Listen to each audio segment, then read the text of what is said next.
The Brahma Monarch God realm's kings and elders kneel before Xianxia and Qianye Ying'er, their vows of submission echoing through the eternal heaven God realm. But one body lies in a pool of cold blood, and the primordial seal of life and death has gone dark. Leave a like and subscribe to see what rises when the seal awakens. The eternal heaven God realm's projection profound formations were activated yet again. This time, the trembling profound practitioners of the Eastern Divine region saw something which caused their jaws to drop to the floor when they raised their heads to look at the scene before them. The Brahma Monarch God realm's Brahma kings and Brahma Monarch elders were kneeling on the ground in the most servile and obeisant manner to Qianye Ying'er and Xianxia. Heart-shaking vows of servitude and submission emerged from their lips. There was a person quietly lying in a pool of cold and lonely blood not too far away from them. His entire body was drenched in blood, and his face was unrecognizable. However, the golden clothes that this man wore were the world-renowned symbol of the Brahma Heaven God Emperor, something unique to him alone. Shock, fright, disbelief flooded their hearts as the last bits of hope they were holding onto, the last bit of fighting spirit, completely and utterly collapsed. Of the four king realms in the Eastern region, the eternal heaven God realm and the moon God realm had been destroyed. The star God realm had bent the knee, and even the Brahma Monarch God realm, the strongest of the four king realms and the last beacon of hope for the entire region, had ended up losing their God Emperor and groveling at the feet of these devil people. The projections soon disappeared, plunging the Eastern Divine region into a long period of deathly silence. One profound practitioner after the other sank to their knees limply, their beliefs and convictions completely destroyed. Only 10 short days had passed since the Northern Divine region had launched their invasion. The devils of the Northern Divine region were obliterating their preconceived notions of their strength every single day. Once even the king realms had suffered such fates and made such choices, their continued resistance could only be seen as incomparably weak and laughable. Very soon, many profound arcs started to make their way toward the eternal heaven God realm from the bigger star realms. Previously, all of the great higher star realm kings had been observing the situation, and none of them dared to make the first move. Now, all of them hated that they could not grow 8 more limbs, according to the common sense of this universe. The ones who bent the knee first were always the ones who received the most benefits. Qianye Ying'er had died, so besides the Brahma kings and Brahma Monarch elders, the only ones who had survived the calamity which had struck the Brahma Monarch capital had been the Brahma Monarch divine envoys, all of whom were at least mid-stage divine sovereigns, and less than half of them had survived. Even so, just the 9th Brahma king alone, someone whose cultivation had reached the 9th level of the divine master realm, and the 36 divine masters that made up the ranks of the Brahma Monarch elders constituted a huge amount of power. In their current depleted state, the Brahma Monarch God realm was still far stronger than the Northern Divine region's burning moon realm. Now, they even had Gu Zhu and the 2 Brahma Monarch ancestors who had been forced out of their seclusion. If they could gain control of all of these people, it would undoubtedly give them another absurdly strong fighting force. The golden glow of the Brahma soul bell disappeared as it vanished within Qianye Ying'er's hand. Even though her power had changed, she would never be able to change the Brahma Monarch blood which ran through her veins. The Brahma Monarch blood also allowed her to gain complete control over the Brahma soul bell, and the person who controlled the Brahma soul bell also controlled the Brahma Monarch God realm. Qianye Ying'er looked completely calm on the surface, but her heart was thumping violently in her chest as her chaotic and restless emotions continued to surface in her trembling eyes. For the past few years, she firmly believed that she would do her best to kill Qianye Ying'er the moment she saw him, that she would feel no hesitation or mercy toward him. At the same time, she would destroy everything that he treasured before his very eyes. Today, Qianye Ying'er had finally died in front of her, and she had known exactly what he was trying to accomplish with his actions and words before he died. Yet, she had ended up choosing to go along with his plans in the end. Even though her personality had undergone a huge change during those few years she had spent in the Northern Divine region, Qianye Ying'er was still the person who understood her the best. As her gaze coolly swept past the kneeling Brahma kings and Brahma Monarch elders, she gave her very first order. Return to the Brahma Monarch God realm? Yes. The 3rd Brahma king took the lead as they all stood up and bowed towards Qianye Ying'er. However, not a single one of them dared to move. The Brahma Monarch God realm had become both Qianye's and Qianye Ying'er's, and there seemed to be no real difference between the two. However, the people of the Brahma Monarch God realm would be able to swallow being ruled by the latter far easier than being ruled by the former. Furthermore, Qianye Ying'er clearly had no intention to pass the Brahma soul bell to Qianye. Qianye Ying'er flew into the air and boarded the Brahma heaven warship. Qianye arrived at her side without saying a single word. Neither of them spoke as Qianye Ying'er rather dazedly stared towards the south. She did not move for a very long time. It was only then that the Brahma kings and Brahma Monarch elders started to board the Brahma heaven warship. If Qianye Ying'er did not issue a command, they would not dare to make any unnecessary movements. After all, this was the best-case scenario, something that Qianye Fanchen had sacrificed everything for, including his own life. The Brahma heaven warship started to hum, but just as it was about to shoot off into the air, Qianye Ying'er suddenly said, "Bring his body aboard as well, let's not dirty more people's eyes." All of the Brahma kings shuddered before they tearfully replied, "Yes." The third and fourth Brahma kings personally went down to retrieve Qianye Fanchen's body. They arrived at his side, and just as they lifted the body up into the air, Qianye Ying'er's eyes subtly darted toward him as she took one last look at Qianye Fanchen. However, it lasted for only an incredibly short instant. The Brahma heaven warship took to the skies and sped off toward the Brahma Monarch God realm at an extreme speed. "How does revenge feel?" Qianye stood by Qianye Ying'er's side. "Did it feel as good as you dreamed it would?" "Did it feel good?" Qianye Ying'er chuckled coldly. "Are you really shameless enough to bring that up right now?" It seemed as if she was very angry that Qianye had prevented her from personally killing Qianye Fanchen. However, she turned away slightly even as she uttered those cold words. Her eyes weren't filled with coldness and hatred at this moment. A look of deeply hidden complexity flashed through them. Qianye stared into the distance before suddenly saying, "When the heaven-smiting devil emperor returned to the universe, he was the first to bend his knee and swear an oath of fervent loyalty. However, the moment the heaven-smiting devil emperor and Jasmine left my side, he was the first person who moved to kill me. When you could be exchanged for the greater good of the Brahma Monarch God realm, he didn't hesitate to throw you away, even though you were the apple of his eye, the daughter who had not hesitated to sacrifice her own life to save him. In the end, he did not choose to expend his last breath launching a bitter and desperate reprisal against us, so that he could die with his honor and dignity intact. Instead, he chose a most shameful and humiliating manner. Also, he could preserve the Brahma Monarch God realm and secretly pass the foundation he had protected all of his life to someone else. It really is quite a pity for the world to lose someone like him." Qianye Ying'er cast him a sidelong glance. "Are you actually taking pity on one of your mortal enemies?" "Pity?" Qianye gave a cold and indifferent laugh. "That word ceased to exist in my mind a long time ago. However, I am very curious to know what exactly Qianye Fanchen said to you at the very end, which made you suddenly change your mind." Qianye Ying'er turned away in a rather conspicuous manner as she replied in a bland voice. "If someone wants to give me a bunch of loyal dogs which will be at my every beck and call, why would I have any reason to reject them?" "Complete control. Does that include those two old ancestors?" Qianye asked. "You'll naturally understand when the time comes." A strange light glowed in Qianye Ying'er's eyes. Poisoned air slowly spread through the Brahma Monarch capital.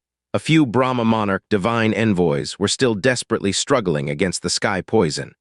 As for the areas outside the Brahma Monarch capital, which had been struck by the heaven-wounding thought-severing poison, not a single being had survived.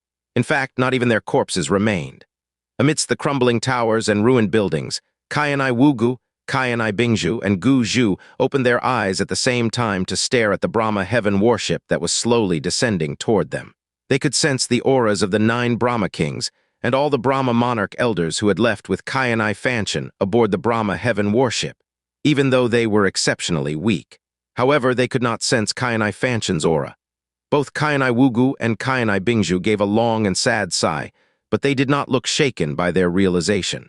Qianye Ying'er and Qianye flew down from the Brahma heaven warship and landed in front of the 3 of them. Gu Zhu slowly stood to his feet. His pale face was twisting and grimacing due to the pain of the sky poison, but he still smiled gently at Qianye Ying'er as he repeated the words he used to say to her all the time. "Miss, you've returned." The frigid coldness in Qianye Ying'er's eyes instantly evaporated the moment she looked at Gu Zhu. She gave a gentle nod of her head as she said, "Qianye, cure Uncle Gu of your poison." Qianye did not waste any time speaking. He simply waved a hand, and the cleansing light quickly purged the heaven-wounding thought severing poison from Gu Zhu's body. If not for Gu Zhu, Qianye Ying'er would not have been able to escape from the Brahma heaven god realm and be given the opportunity to flee into the northern divine region. Qianye was also aware of this. Gu Zhu weakly sank to his knees. He started to plead with them before he even bothered to regulate his breathing. Could Miss and the Devil Master please show mercy and cure the ancestors of this poison? They will definitely become a huge strength for Miss and the Devil Master. Strength? Qianye gave a chilling laugh. I am the person who kicked your Brahma Monarch god realm into hell with just a single action. Those two old men definitely hate me to the bone, so why should I save them? Qianye Wugu and Qianye Bingzhu both stared deeply at Qianye. They had only seen his visage through a projection before. This was the first time they had truly seen Qianye, the young man who had dramatically transformed both the fate of the Eastern Divine Region and the Brahma Monarch god realm in a stunningly short period of time. There was no resentment or killing intent in their eyes. Instead, these two old men simply looked as if they had long grown weary of the comings and goings of this mortal world. If the sky poison isn't cleansed, the Brahma Monarch realm will certainly perish. This current situation can already be considered a gift from the heavens. Qianye Wugu started to speak. The two of us do not have many lingering desires, and we lost all of our hatred and ambition a long time ago. Now that Ying'er has become emperor, we will use all of our remaining life to assist her. The Devil Master need not worry about us. Thanks to the sound transmissions of the Brahma Kings, they were fully aware of what had happened to the eternal heaven god realm. Qianye's brow crinkled. Qianye Ying'er did not respond to any of their words. Instead, she walked straight ahead and said, "Let me show you something." A huge golden profound formation appeared amidst the ruined towers. Every single ray of that dazzling golden light was filled with a soul-penetrating cold. It was clear that this profound formation would unleash an incredible destructive force on anyone who even dared to approach it, much less touch it. Qianye Ying'er took out the Brahma soul bell and gave it a gentle shake. The golden profound formation immediately started to split apart as a pocket of space was slowly revealed below it. Another golden light shone from within the pocket of space, but it was entirely different from the light radiating from the golden profound formation. Not only did it lack offensive power, it was even as gentle as the rays of a setting sun. "Let's go." Qianye Ying'er grabbed Qianye's arm with a hand as she descended inside. They stepped into a relatively small pocket of space. They landed on a slowly rotating profound formation which was emitting a gentle golden light. This profound formation was only around 20 meters long, but it very nearly filled up this tiny underground space. Qianye did not bother inspecting the profound formation closely. Instead, his eyes were fixed on the jade stone which was shining with a mild white light. It looked like a lustrous white jade disc about as wide as someone's palm. Bizarre divine runes were irregularly etched along its border, and a piece of lustrous crystalline jade floated above it. It looked like a drop of water quietly floating in the air, a crystalline teardrop that had fallen from a beautiful woman's eye. There was no energy causing it to float, and he could not sense the existence of any energy field either. Yet this drop of water continued to quietly and bizarrely hover in the air. "Master, that's..." He Ling's excited voice rang out in Qianye's mind. Both the Sky Poison Pearl and the Eternal Heaven Pearl started to react in an incredibly mystifying manner at this moment. "That is the primordial seal of life and death." Qianye Ying'er pronounced the name that could violently shake the heart of any living being in an incredibly calm and casual voice. Qianye did not say anything. Instead, he slowly stepped into the center of the profound formation. It was such a tiny space that he only needed a few steps to reach his destination. The primordial seal of life and death, the heavenly profound treasure which was ranked third amongst them. It was also the heavenly profound treasure that had driven the most people insane with desire, and it had been that way even during the primordial era. Because the one who obtained the primordial seal of life and death would also obtain eternal life. Even the current Qianye could not remain completely calm when he was so near to the vessel of eternal life. He stood in front of that lustrous white jade seal as he seemed to unconsciously reach out to touch it. Qianye Ying'er did not stop him. When he touched the jade seal, it felt like he was touching warmed jade. Besides that, he did not feel anything peculiar or special from it. At the very least, he did not feel any energy attempting to interfere with his lifespan. "It seems to be a dead seal," Qianye said calmly. "But since it's a dead seal, then how did you use it to help your ancestors?" "Nai Xuan, is that you?" Qianye's voice trailed off before he stopped speaking. "What's wrong?" As she stared at Qianye, who had suddenly fallen into a quiet daze, Qianye Ying'er's delicate brows knit together as she asked that question suspiciously. Qianye's eyes froze in place and he didn't respond. That was a woman's voice, and it was the most faint and ephemeral voice he had ever heard in his life. It had been more soft and cottony than a floating cloud, more mild than a gentle breeze. It sounded as if it had come from both a long, distant era and the deepest depths of a dream. However, that voice did not ring out again amidst the silence. He closed his eyes and focused, but he could not sense the existence of any soul or spirit. His mind seemed to be autonomously telling him that the voice that he had heard had just been a trick of the ears. "Who are you?" he asked inside his own soul. But he did not get a reply even after a long time had passed. He stretched out his hand to touch the primordial seal of life and death once more, but no other voice rang out in the sea of his soul even after a long time had passed. "Just what is going on?" Qianye Ying'er asked again as she stared at Qianye's strange state. Qianye moved his fingers away from the primordial seal of life and death as he replied calmly, "Nothing." As a heavenly profound treasure, the sky poison pearl reacted uniquely to it. Nai Xuan. That was the heretic god's name. Had he been mistaken? Qianye Ying'er gave him a sharp look, but she did not pursue the matter further. She started to speak in a slow and measured manner. It was the Brahma Monarch god emperor from 3 generations ago who discovered the primordial seal of life and death. He unwittingly stumbled across it in a historical ruin from the era of the gods that was near the southern border of the eastern divine region. Just like you said, it was a dead seal. If its appearance had not perfectly fit the recorded description of the primordial seal of life and death, it would have been extremely difficult to identify it just from its aura alone. In fact, he wouldn't even have believed that he had actually found the ancient heavenly profound treasure ranked 3rd among its companions. Qianye listened in silence, his brows sinking with every word Qianye Ying'er said. Just like the sky poison pearl and the eternal heaven pearl, the primordial seal of life and death's origin spirit had already died. According to the ancient legends, the original owner of the primordial seal of life and death was the creation goddess of life, Li Xiu. After Li Xiu died, the primordial seal of life and death fell into the hands of the devil race before it vanished without a trace. But when the Brahma Monarch god realm discovered it, it was in the south of the eastern divine region. But eternal life is the one thing that can drive anyone mad, Qianye Ying'er said with a mocking laugh. The Brahma Monarch god realm tried countless methods to activate the primordial seal of life and death's ability to bestow eternal life. Many of the methods were exceedingly cruel, and the amount of lives that were sacrificed would far exceed your imagination. Qianye. However, they finally managed to produce one successful test subject in Qianye Wugu's generation, and that was Uncle Gu. Qianye Wugu was Qianye Ying'er's grandfather, yet she didn't bat an eye when she addressed him by his full name. Because she was no longer Qianye Ying'er, she was young Qianye Ying. This particular point had not changed because of Qianye Fanshan's death or the Brahma Soul Bell. Qianye shot a glance at the primordial seal of life and death before asking, "So how did they succeed?" Only He Ling had the qualifications to become the spirit of any of the heavenly profound treasures.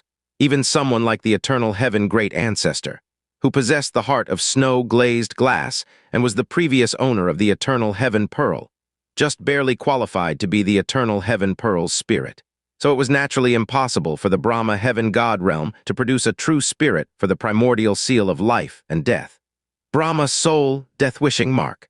Qianye Ying'er's voice dropped several octaves as she gave an answer which caused a look of amazement to appear on Qianye's face.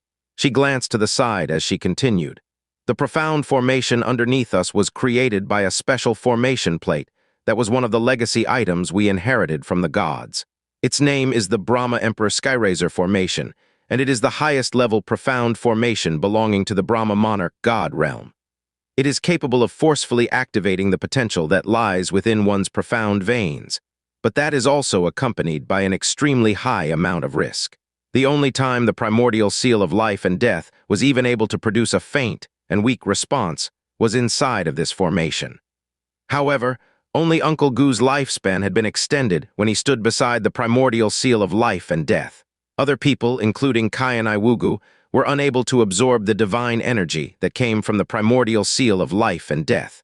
But after that, they discovered that the primordial seal of life and death had an effect on Uncle Gu because of the Brahma soul death-wishing mark that had been inflicted on him. Uncle Gu was the only divine master test subject that Qianye Ying'er could acquire. In order to prevent him from escaping or rebelling, Qianye Ying'er planted the Brahma soul death-wishing mark on Uncle Gu using the Brahma soul bell. This coincidentally allowed Uncle Gu to absorb the divine energy of eternal life. This was most likely due to two reasons. The first reason was that the Brahma soul death-wishing mark formed some strange link with the divine energy of the primordial seal of life and death. The second was that it would spread through all of the person's veins and arteries and cover the entire body. It really is quite ironic. So that is to say that Qianye Ying'er and Qianye Bingzhu could only survive until now because they were also marked with the Brahma soul death-wishing mark, Xianxia asked. Of course, Qianye Ying'er's eyes flashed with a dark light. That's the reason why I said that the two words eternal life are the two words most able to drive people insane. The Brahma soul death-wishing marks planted on Qianye Ying'er, Qianye Bingzhu, and Uncle Gu are masterless marks. They were all created and inflicted by the Brahma soul bell itself. In other words, now that I control the Brahma soul bell, I also hold the lives of all three of them in my hands. Your previous concerns were entirely unnecessary. Xianxia's lips twitched as he said, but it looks like Qianye Ying'er and Qianye Bingzhu aren't too enamored of eternal life anymore. Qianye Ying'er gave a cold chuckle. This sort of eternal life, one which comes with incredible restrictions, actually becomes a sort of drawn-out torture instead. If not for their devotion to protecting the Brahma Monarch God realm, they might already have chosen to pass on a long time ago. Qianye did not comment. Every living creature was instinctively afraid of death. Just like the three Yama ancestors who were willing to live like wild ghosts in the bone sea of eternal darkness for more than 800,000 years, rather than choose death. Qianye Ying'er stepped forward and suddenly stretched out a hand to grab the primordial seal of life and death. After that, she simply tossed it to Qianye. "Take it!" Her voice was utterly calm as she uttered those two words. It was as she was merely passing him an ordinary piece of unpolished jade. Qianye caught it, his gaze growing hooded. "Are you sure? This is the Brahma Monarch God realm's greatest secret, its most precious treasure." Qianye Ying'er replied, "You were able to easily wrest control of the eternal heaven pearl from the eternal heaven great ancestor, so you may just be able to revive the primordial seal of life and death as well. The undying devil master of darkness who will cloak this world in everlasting night, if that is your desire, you'll definitely be able to do it." Qianye gave Qianye Ying'er a deep look, but he did not say anything more. Instead, he calmly put away the primordial seal of life and death. Right now, 4 of the 7 heavenly profound treasures were in his possession, however. The primordial seal of life and death was in a dead state. The eternal heaven pearl's power had mostly been drained by opening the eternal heaven divine realm for a full 3,000 years. And even the sky poison pearl had just exhausted all of the heaven wounding thought-severing poison it had been accumulating over the last few years. As for the mirror of samsara, it had always been quiet and inactive. When they left the pocket of space that lay beneath the ground, they saw all the Brahma kings and Brahma Monarch elders kneeling before them in neat rows. Even the remaining Brahma Monarch divine envoys were struggling to crawl toward them, their eyes filled with pleading as they looked at Qianye and Qianye Ying'er. As Qianye Ying'er stared at the ruined Brahma Monarch capital, it seemed to her as if a lifetime had passed since she last saw it. Her chest rose and fell slightly before she started to speak. "There is no reason for me to reject the gift that Qianye Fanchen gave to me for free before his death. I'll be staying here for a while and make them into a most useful tool in the shortest amount of time possible." When Qianye Ying'er said those words, her voice was completely emotionless. Did she truly only view this place as a tool, or did she still have some lingering affection for the place of her birth? Perhaps even she herself did not have the answer. "All right," Qianye replied. After that, he suddenly said, "While you're at it, help me investigate something." Qianye Ying'er's eyes flicked to the side. Qianye continued, "During the period that you were enslaved to me, I asked you this question before. Did the Brahma Monarch God realm ever make a move against the Wood Spirit royal family? I also asked you for the identity of the person who caused the Wood Spirit Patriarch and his wife to commit suicide by blowing up their own Wood Spirit orbs. So this is what you want me to investigate?" A surprised look appeared on Qianye Ying'er's face. She remembered that she had told him that the person responsible definitely did not hold a very high rank in the Brahma Monarch God realm. Because if someone like that had been involved, there was no way anyone would have even been able to escape. That's right, Xianxia replied with a somber expression on his face. This is something very important to me. Of course, it's also possible that he's already dead, but if he didn't die, you definitely need to bring him to me alive. Around when did this happen? Qianye Ying'er hummed for a few moments before she asked that question. 15 years ago. Okay, Qianye Ying'er replied. It won't take more than 3 days. Xianxia nodded as he prepared to take to the skies. Wait a moment. Qianye Ying'er suddenly thought of something. She stared at Xianxia with sharp and focused eyes. Are you sure that someone from the Brahma Monarch God realm did it? This question caused Xianxia to crinkle his forehead. He Ling and He Lin's parents were forced to their deaths by people from the Brahma Monarch God realm. This was something a wood spirit elder named Qingmu, who had also given him a wood spirit orb, had told him when he had found their secret refuge in the Darkia realm. Later, after countless untold hardships, the patriarch and his wife finally managed to get close to one of the king realms and had high hopes. However, little did they know, a disaster would soon suddenly descend upon them. During the calamity, the patriarch, his wife, and thousands of our clansmen fell. Their desperate fight to the death allowed the young patriarch and the princess to escape. I received the patriarch's soul sound transmission when he died. There were only 4 words. Brahma Monarch, God realm. When he recalled the words that Qingmu had told him all those years ago, Xianxia gave a slow shake of his head. The wood spirit patriarch uttered the 4 words Brahma Monarch God realm in the last sound transmission he sent before his death. He wouldn't be wrong. The wood spirit patriarch that died, what was his cultivation? Qianye Ying'er asked. He Ling, what was your royal father's cultivation? The middle stage of the divine spirit realm. Xianxia conveyed He Ling's answer to Qianye Ying'er. The divine spirit realm? Qianye Ying'er said as she gave a deep frown. What's wrong? Xianxia asked. Qianye Ying'er shook her head, her golden eyes narrowing slightly. She replied, I'm probably overthinking this. To think that such an idiot would still exist in this grand Brahma Monarch God realm.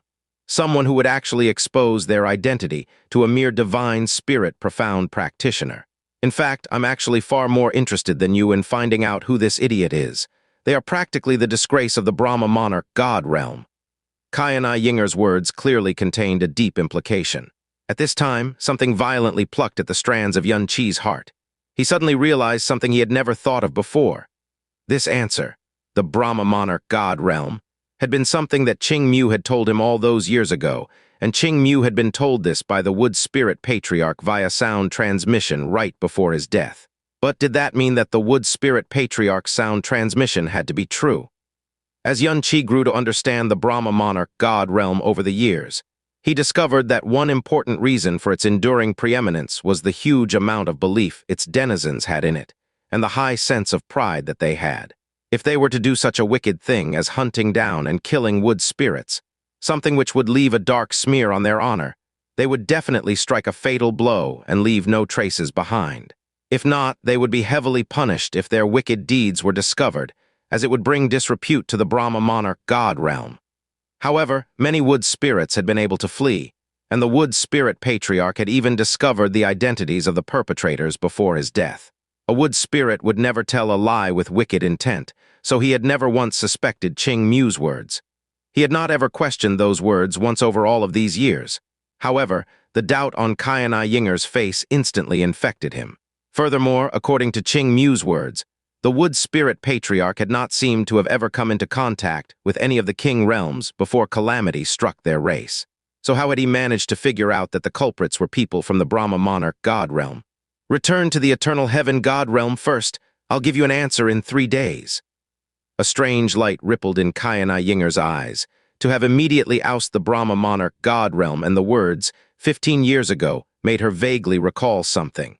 As Xianxia took the skies, a purifying light started to cascade down on the lands below him. He had abided by Qianye Ying'er's decision, cleansing Qianye Wugu, Qianye Bingzhu, and the rest of the capital from the heaven-wounding, thought-severing poison. After that, he started to make his way back to the eternal heaven God realm. He was about to become the main character of a huge show. Realm and flying for some time, Xianxia stopped in a vast, empty space and took out the primordial seal of life and death. The seal had lost even its jade-white luster after leaving the Brahma Emperor's Skyrazor formation completely. Right now, it looked and felt just like an ordinary jade disc. If Qianye Wugu and Qianye Bingju weren't alive, if the Sky Poison Pearl and the Eternal Heaven Pearl weren't picking up a weak signal, he would never believe that this was the most unbelievable myth of all myths, the artifact of eternal life. Xianxia put his palm on the jade seal and released his soul energy, but his consciousness passed right through the object like it was nothing.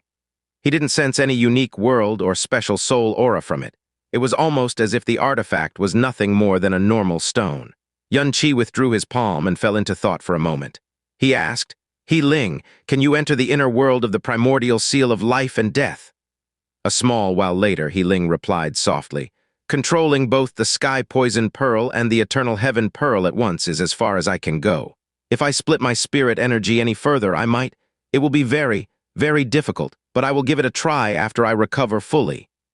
She was referring to the exhausted state she entered after losing control of herself and overtaxing the Sky Poison Pearl. Also, I've tried probing its consciousness space and pocket world a couple of times, but they seem to be very different from the usual ones. I'll try to get inside again after I've recovered my strength. The evil infant's wheel of myriad tribulations was the power that annihilated the god race and the devil race, and the primordial seal of life and death was ranked right behind it. There was no doubt that it was higher than both the Eternal Heaven Pearl and the Sky Poison Pearl. If a power still existed in the world that could revive it, then it could only be He Ling. Just focus on healing yourself. You don't need to pay it too much attention, Xianxia said. Frankly, he was completely indifferent toward the primordial seal of life and death. Just as he was putting it away, He Ling asked suddenly, "You were concerned about that voice, right?" "Master," Xianxia's eyes grew focused. "You heard it. Amen. That voice said the name Nike-Shuan." Xianxia stared toward the distance and whispered, "I supposed it wasn't a hallucination after all." That voice had been calling out the heretic god's name, or was it just a coincidence? If it was the former, did that mean that a weak ancient soul was living inside the primordial seal of life and death? The heretic god was still remembered by his current title or his older title, the creation god of the elements, but his true name was forgotten a long time ago. Xianxia took out the primordial seal of life and death and tried to probe it with his soul again, but he still found nothing at all. In the end, he had no choice but to give up and return to the eternal heaven realm. Many gigantic, profound ships carrying the witches, Xianxia, and half of the Yama devils were descending on the eternal heaven realm. They had chosen this realm as their core base in the eastern region from the beginning. The eastern divine region and the 100 or so footholds they designated as its lifelines had all fallen under their control. Since their supervision was no longer necessary, they all came to the eternal heaven realm to prepare for their next move. They weren't the only ones who were entering the eternal heaven realm, though. Many different profound arcs, the profound arcs of the upper star realms, were standing by outside the god realm while their realm kings worriedly made their way into the now unfamiliar eternal heaven realm. When a devilish pressure suddenly descended upon them, they felt like their legs were giving up on them. A higher star realm king forced himself to stay calm and bowed. "Qianye is here to request an audience with the devil master." A burning moon divine envoy standing guard in the area said one word: "Wait." He never even shifted his gaze from whatever he was looking at. No one had welcomed him. No one had even told him where to wait or how long he should wait. Not far away from him, he felt a couple of auras scanning him for a bit. Each one of them was so powerful that he felt goosebumps all over his body. They were Hyatt realm kings and divine masters. They were undoubtedly the highest existences in their god realms. Unfortunately for them, the people currently gathered at the eternal heaven god realm included the Devil Queen, the Yama Emperor, the Witches, the Yama Devils, the Moon Eaters. Their arrogance was snuffed out like a candle before a powerful wind or a hyena before ferocious tigers and lions. Their authority was nothing before them. One by one, the higher realm kings showed up to await the Devil Master. No one welcomed them, and not even the guards were willing to favor them a single look. They had probably never been this scorned their lives. Yet no one dared to express any anger or grievances, much less turn around and leave. They simply withdrew their auras as best they could and waited in silence and oppressiveness. They were the losers, so why should they have pride? Finally, after an indefinite amount of time, the sky suddenly darkened without warning. A man had appeared in the sky of eternal heaven. As if their blackened hearts were drawn toward the stranger at the same time, the burning moon guards dropped to their knees and shouted in unison, "Welcome back, Your Magnificence!" The sheer amount of faith and power behind the four simple words were so huge that the surprised higher realm kings nearly dropped to their knees themselves. When they looked up again, the black shadow had already vanished into nothingness. However, the commotion he caused just by appearing still reverberated inside their souls. As higher realm kings, they were used to being worshipped as a matter of course. But most of the time, the people kneeling in front of them had done it more out of fear than respect. And not once had they ever received this sincerity that transcended faith and life itself. When these people welcomed their devil master, they looked like they were welcoming their one true God. Some of the higher realm kings had ruled their star realms for 20 to 30,000 years. It had been 4 years since Qianye had escaped to the northern divine region at most. So how in the world did he make them worship him to such an extent? Xianxia ran out to welcome Qianye the moment he sensed him. A deep bow later, he laughed loudly and said, "This is amazing. Who would have thought that the eastern divine region would fall to our feet in just 2 weeks or so?" Fendayaki was also chuckling. "It's only natural that you and your forces will crush anything that comes upon you in the eastern divine region, Yama Emperor. Even better, our devil master took care of the 4 king realms single-handedly. His achievements are unprecedented and unsurpassed in the history of the God realm, so this result is just the natural outcome." After half of the eternal heaven God realm's core forces had been lured away, Qianye had massacred it with the 3 Yama ancestors and the burning moon realm. Then the moon God realm was blasted to pieces, and the Brahma Monarch God realm was drowned in a poisonous hell. Finally, the star God realm had surrendered after they threw out Xing Jukong. Not a single soldier was lost throughout the destruction or conquering of these 3 realms. All 4 king realms had stood strong for at least hundreds of thousands of years, but Qianye had annihilated them with such ease that even Xianxia, a god emperor, was frightened. Xianxia nodded strongly before bowing to Qianye again. "Your Magnificence, I was honestly worried on the day we left the northern divine region, but now, I don't want to hear useless words." Qianye waved him down before asking Qianye, "How many of them have shown up?" "Half," Qianye replied with a smile. "The rest should be showing up soon as well. Of course, there will be star realms who'd rather die than submit. How are you going to receive these people?" She stared expectantly at Qianye. Qianye had absolutely no pity or kindness to share with the realm kings of the eastern divine region. Personally, he would have chosen to plant slave imprints in all of them, but ultimately it was just an unrealistic dream. He let out a cold chuckle before answering, "I'm going to need your devil soul." "If your plan is to steal their souls, I'm sorry to say that it won't work," Qianye said quietly. "My Nirvana devil soul can only soul steal 10 people at most. Although I've withdrawn the one I left in Qianye Ying'er, I've left one in Zhou Zuzi. This means that I can only soul steal another 9 people at most. Also, I think my devil soul would be pretty unhappy to be used to kidnap mere higher realm kings." The sweet, melting voice Qianye used whenever she talked to Qianye caused even Xianxia and Fendayaki to lose control of their heart rate and blood flow. They had to invest considerable effort into protecting their minds without letting it show. "No, you don't need to soul steal anyone," Qianye said. "All I need is an example and a dead person." Qianye looked slightly surprised. Then she smiled beautifully. "Of course." Qianye floated down to the tattered conferred god stage and activated the great projection formation again. Clearly, this oath of fealty ceremony was going to be witnessed by the entire eastern divine region. The higher realm kings were already tense in the first place. But when 3 crooked figures suddenly appeared behind Qianye without warning, they felt like a devilish claw had their hearts and souls in its clutches. It was as if their bodies were soaked in an icy pool of fear. Qianye's gaze swept across the higher realm kings before a small smile appeared across his lips. "Very good.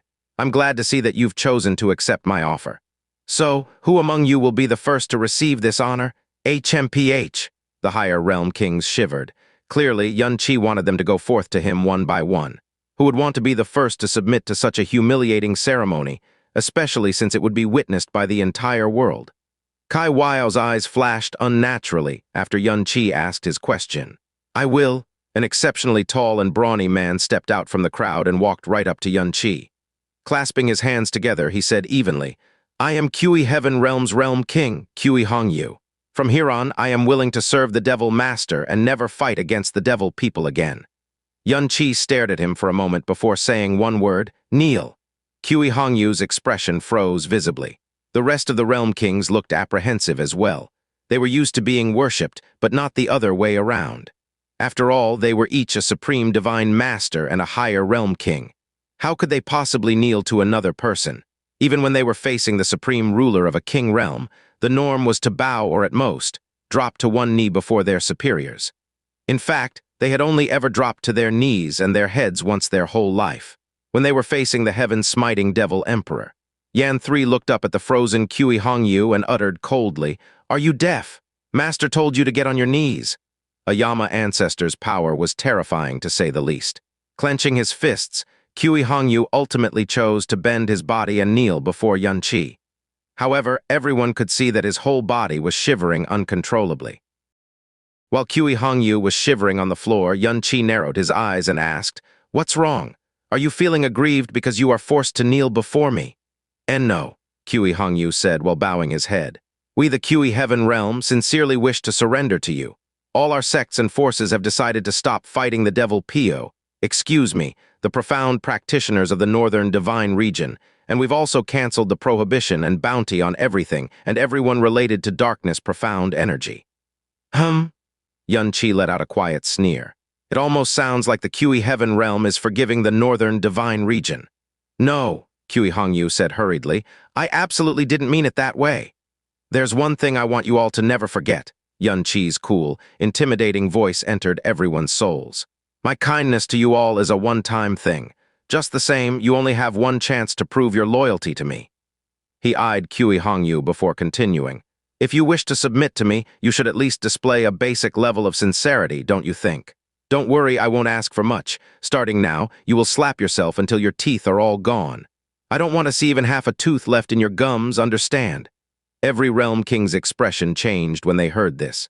Qianye Ying'er abruptly looked up and stammered, "Your Magnificence, or you can die." His voice was completely devoid of temperature and humanly emotions. "Of course, your death won't be a lonely one. I promise to bury you with your clan and your sect." Qianye Ying'er's eyes widened. "You are a man who turned on your savior at a moment's notice and bent your knees to a devil person in order to survive, aren't you? Your bite is painful enough even without any teeth, am I right?" The words weren't just directed at Qianye Ying'er. Every higher realm king present to hear this felt like they were slapped hard with the entire world as witness. Qianye Ying'er's body and features were shaking uncontrollably. Suddenly, he looked up and uttered through gritted teeth, "I, Qianye Ying'er, have been a king for 10,000 years. I am allowed to lose my life, but not my honor." Everyone was stunned when they heard this. A blue-robed realm king who was probably good friends with Qianye Ying'er exclaimed in shock, "Realm King Ying'er, ha ha ha ha." But Qianye laughed scornfully at his declaration. "You can only lose your life, but not your honor. You really think that you have the right to say that? At the edge of the primal chaos, why didn't you rub your backbone and recall your honor when long by, Qianye and the southern sea turned on me, the man who saved you and the whole world? Why didn't you recall your shame and your honor when you did everything in your power to keep the truth hidden from the world? Today, I kindly granted you and your people a chance to atone for your sins, and you're preaching to me about honor, as if you deserve such a thing? Heh, heh, heh." Qianye Ying'er shivered as he broke out in cold sweat. The devil master's demand that he break his own teeth before the world had enraged him beyond words, but he knew he had made a mistake the second the words slipped out of his mouth. When he heard the threat behind Qianye's ridicule, his teeth started chattering in fear. "Your Magnificence, I was foolish. From the moment we chose to come here and surrender to you, we have decided to follow you forever. You didn't have to push us like this. So, you're saying that I should let bygones be bygones just because you've surrendered to me?" Qianye let out a low chuckle. "How can I face all these years of blood and hatred if I allow that?" "Xianxia," said Qianye while turning to the god emperor, "who is guarding the Qianye Heaven Realm right now?" Xianxia answered immediately, "Your Magnificence. The star realm in question is guarded by Yan Huo, and the Qianye Heaven Realm is guarded by the Purple Devil Realm. The Purple Devil Realm King is standing by for orders right now." Qianye ordered, "Slaughter the Realm King sect of Qianye Heaven Realm. They will be replaced by the Purple Devil Realm." One sentence was all it took to end the era of an upper star realm and create a sea of corpses and blood. At the Qianye Heaven realm, the purple devil realm king bowed before the projection. "As you wish, your magnificence." The next moment he pointed at the Qianye Heaven sect and shouted murderously, "Kill them all!" Their realm king, the core and leader of the Qianye Heaven sacred sect, was currently at the eternal heaven realm, so the profound practitioners crumbled in fear and despair almost immediately. At the eternal heaven realm, a pale-faced Qianye Ying'er shouted urgently, "Your magnificence, your magnificence! Please withdraw your order immediately. I was the foolish one who offended you. I'll break my teeth right now and obey your every whim. Please withdraw your order immediately, please." "It's too late," Xianxia said while raising his head. He wasn't looking at Qianye Ying'er anymore because the man was a dead man now. "I already told you earlier, you only have one shot to receive my kindness and prove your loyalty. It would be shameful to take back my words, don't you agree? You are a lucky man, you know that. You were at least granted a choice. No one gave my family or my homeworld that. If you want to blame someone, then blame yourself for having made a foolish mistake." His words were light, but everyone felt an indescribable chill in their soul. Blood vessels popped from Qianye Ying'er's pupils. Fully understanding his ending and taking a nosedive into fear and despair, he let out a sudden scream and pounced toward Qianye. Qianye didn't move a muscle. Qianye Ying'er's divine master aura only appeared for an instant before vanishing completely. No one saw how they moved, but somehow short, wizened figures had appeared next to Qianye Ying'er like true ghosts. 3 pitch-black claws grabbed Qianye Ying'er at the same time, and the Realm King felt his power being forced back into his body. His eyes widened to breaking point as he lost control of his own body, felt his blood turn cold and his vision turning into darkness. He saw hell even before he died. Bang, there was the sound of a terrifying explosion, and Qianye Ying'er's body crumbled into black dust in no time. The 3 Yama ancestors vanished and reappeared behind Qianye after that. They glared at each other because they thought that the other 2 people shouldn't have interfered in their business. Also, it was embarrassing that all 3 of them had acted together to eliminate a mere level 2 divine master. To them, killing a level 2 divine master was as easy as crushing a fly. But to the Realm Kings and everyone who was watching this through the projection, it was a feat that nearly scared them out of their wits. After all, Qianye Ying'er was the great Realm King of the Qianye Heaven realm and a divine master. Divine Master Realm was the highest realm in the primal chaos, so naturally divine masters were also the hardest beings to kill. However, the 3 Yama ancestors had extinguished Qianye Ying'er's power in an instant and turned him into a corpse in 2 breaths' time. Forget struggling, the poor man didn't even manage to scream. A cold current was coursing through everyone's veins. The profound practitioners of the Eastern Divine region never knew that the highest profound practitioners they looked up to could be this fragile, and the higher realm kings definitely didn't know that they could be this humbled until now. Qianye was still staring at the sky. It was as if he had just crushed an insignificant ant. When the black dust scattered into nothing, he finally glanced at the rest of the higher realm kings from the corner of his eyes and said, "It looks like some of you are mistaken about a couple of things, so allow me to clarify them to you. 1, I have every right to take your lives where you stand. 2, you are going to die until I decided to spare you all and give you a chance to bend your knees before me.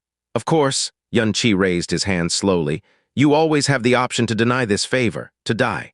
But don't say I didn't warn you that your death would be honorless or meaningless. After all, why would a pack of ungrateful, backboneless dogs have any honor to begin with?" The Yama ancestors' eyes were gleaming with black light. Qianye Ying'er's death was terrible enough, but the ongoing massacre at the Qianye Heaven sacred sect was even worse. No one dared to make a peep, much less defend themselves before Qianye. Honor. Honor was the option to turn to dust, and to see one's clan and sect turned into lifeless corpses in the blink of an eye. Qianye then turned his head slightly and looked at the blue-robed man who stepped out just now. "By the way, were you going to beg for that fool earlier?" The blue-robed man stiffened and nearly broke down on the spot. "And no." He barely managed to control himself and dropped to his knees. Frightful words tumbled out of his mouth. "I am Thoughtless Thunder Realm King Duan Muyin. I had no choice in the matter back then, but it is also true that I committed an unforgivable sin to the Devil Master and deserve 10,000 deaths as a result. Your Magnificence's offer is as great as the kindness of my parents, who brought me into this world. From here on, I am willing to submit to the Devil Master's rule and spend the rest of his life atoning for his sins. I swear to serve the Devil Master and obey any order unto his death." Everyone's willpower had a limit, And that was the same even for realm kings and divine masters. Duan Muyin had clearly been pushed past his mental limit after everything that had happened earlier. Honor, status, his shame being witnessed by the entire world. None of that mattered to him at this point. "Break your teeth," Qianye ordered indifferently and stared at him. Duan Muyin raised his hands and slapped himself without any hesitation. Bang, bang, Duan Muyin's cheeks turned blood red immediately after the self-inflicted strikes. They swelled like a balloon as his blood, teeth, and all of his pride spilled out of his mouth and onto the ground before his knees. Drip, drip. A couple of translucent liquids were mixed within the blood. It was obvious why he was ordered to break his own teeth. It was to imply that he was a toothless and shameless bastard. That it was projected to every corner of the Eastern divine region through the eternal heaven projection meant that the shame would be imprinted in everyone's memory for eternity. The shame was so great that even the dark, profound practitioners of the northern divine region were shaken by this. However, the shred of pity they felt quickly vanished when they recalled the tragedy that had befallen Qianye. Were they innocent? Maybe they were. After all, they were being pressured by two god emperors and the supreme ruler of the primal chaos himself. It was true that they had no choice but to make the despicable choice to protect themselves and their star realms. Unfortunately, as the saying went, you reap what you sow. They were the ones who made that choice, so they had no right to begrudge what they suffered today. Qianye hadn't ordered the annihilation of the Eastern divine region, but there was no way he was going to let them off easy. Duan Muyin kept his head low and avoided looking at Qianye or anyone else with all his strength. Staring at the obedient realm king, Qianye walked up to him and gathered a small ball of darkness at his fingertip. "This here is a mark of darkness. Once I've implanted it in you, you will never escape it even if you drain your blood dry, cripple your profound veins, or kill yourself." Duan Muyin was shivering. All of the Eastern region realm kings were shivering. Qianye continued to stare at him and mutter like the devil himself. "You were the one who said you would obey the darkness unto death, so you have no reason to reject this gift, am I right?" Duan Muyin's head dropped a centimeter lower before he said, "Thank you for your blessing, your magnificence." "Very good." A devilish light passed through Duan Muyin's chest and entered his life vein. Although Qianye could transform any profound practitioner's body into a dark body, Zhou Qingchen himself was his first creation. It would cost him a lot of energy, and he only succeeded the first time because the prince was unconscious. Any struggle would complicate the procedure even more than it already was. On the other hand, this dark mark wouldn't transform the affected person's body or profound energy, but it would stay in their lifeline and mark them as a tainted one forever. They would never be able to escape it for as long as they lived. "Congratulations, you are now a child of darkness." Qianye withdrew his hand and smiled cruelly. "From now on, you may return to your home and your responsibilities, but remember, you only have one shot at loyalty." Duan Muyin was silent for several breaths. A long time later, he finally looked up to face Qianye, but the twisted fear that gripped his swollen features earlier was curiously missing. "I will obey your magnificence's order." He kowtowed deeply before rising to his feet. He swiftly left the place without speaking to anyone or even meeting anyone's eyes. Not far away, Kai Weiao shook her head and smiled to herself. "Oh, you don't need me at all." Now that there was a dead person and an example, everyone behind them knew exactly what their choice was going to be. Furthermore, once all of them witnessed a peer surrender all of his dignity and fully submit himself to the darkness, they subconsciously found the act much easier to accept. The rest of the Eastern divine region were witnessing these higher realm kings, who had millions of people at their beck and call, and were like heavenly deities to the rest of the world, shuffling forward like criminals awaiting their sentence. They all kneeled in front of Qianye, one after the other. They kneeled in front of the darkness they had once hated and despised. They kowtowed, broke their own teeth, and were marked with that dark mark, and they even had to thank Qianye profusely for it. The profound practitioners in the Eastern divine region were so shocked and horrified by what they saw that their bodies went numb. They weren't quite sure whether the emotion which currently filled their hearts was self-mockery or sorrow. The strong ate the weak, and the winner wrote the history books.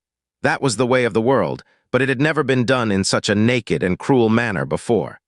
Qianye watched as each and every one of these higher realm kings kneeled before him and broke their own teeth.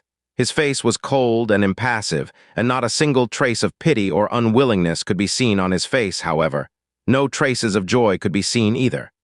It was the same group of people, but now their attitudes and expressions were completely different. Kindness, righteousness, conscience, honor, dignity.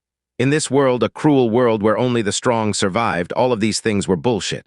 Only overwhelming strength could define what true kindness, righteousness, conscience, honor, and dignity were. It would allow you to define any laws as you pleased.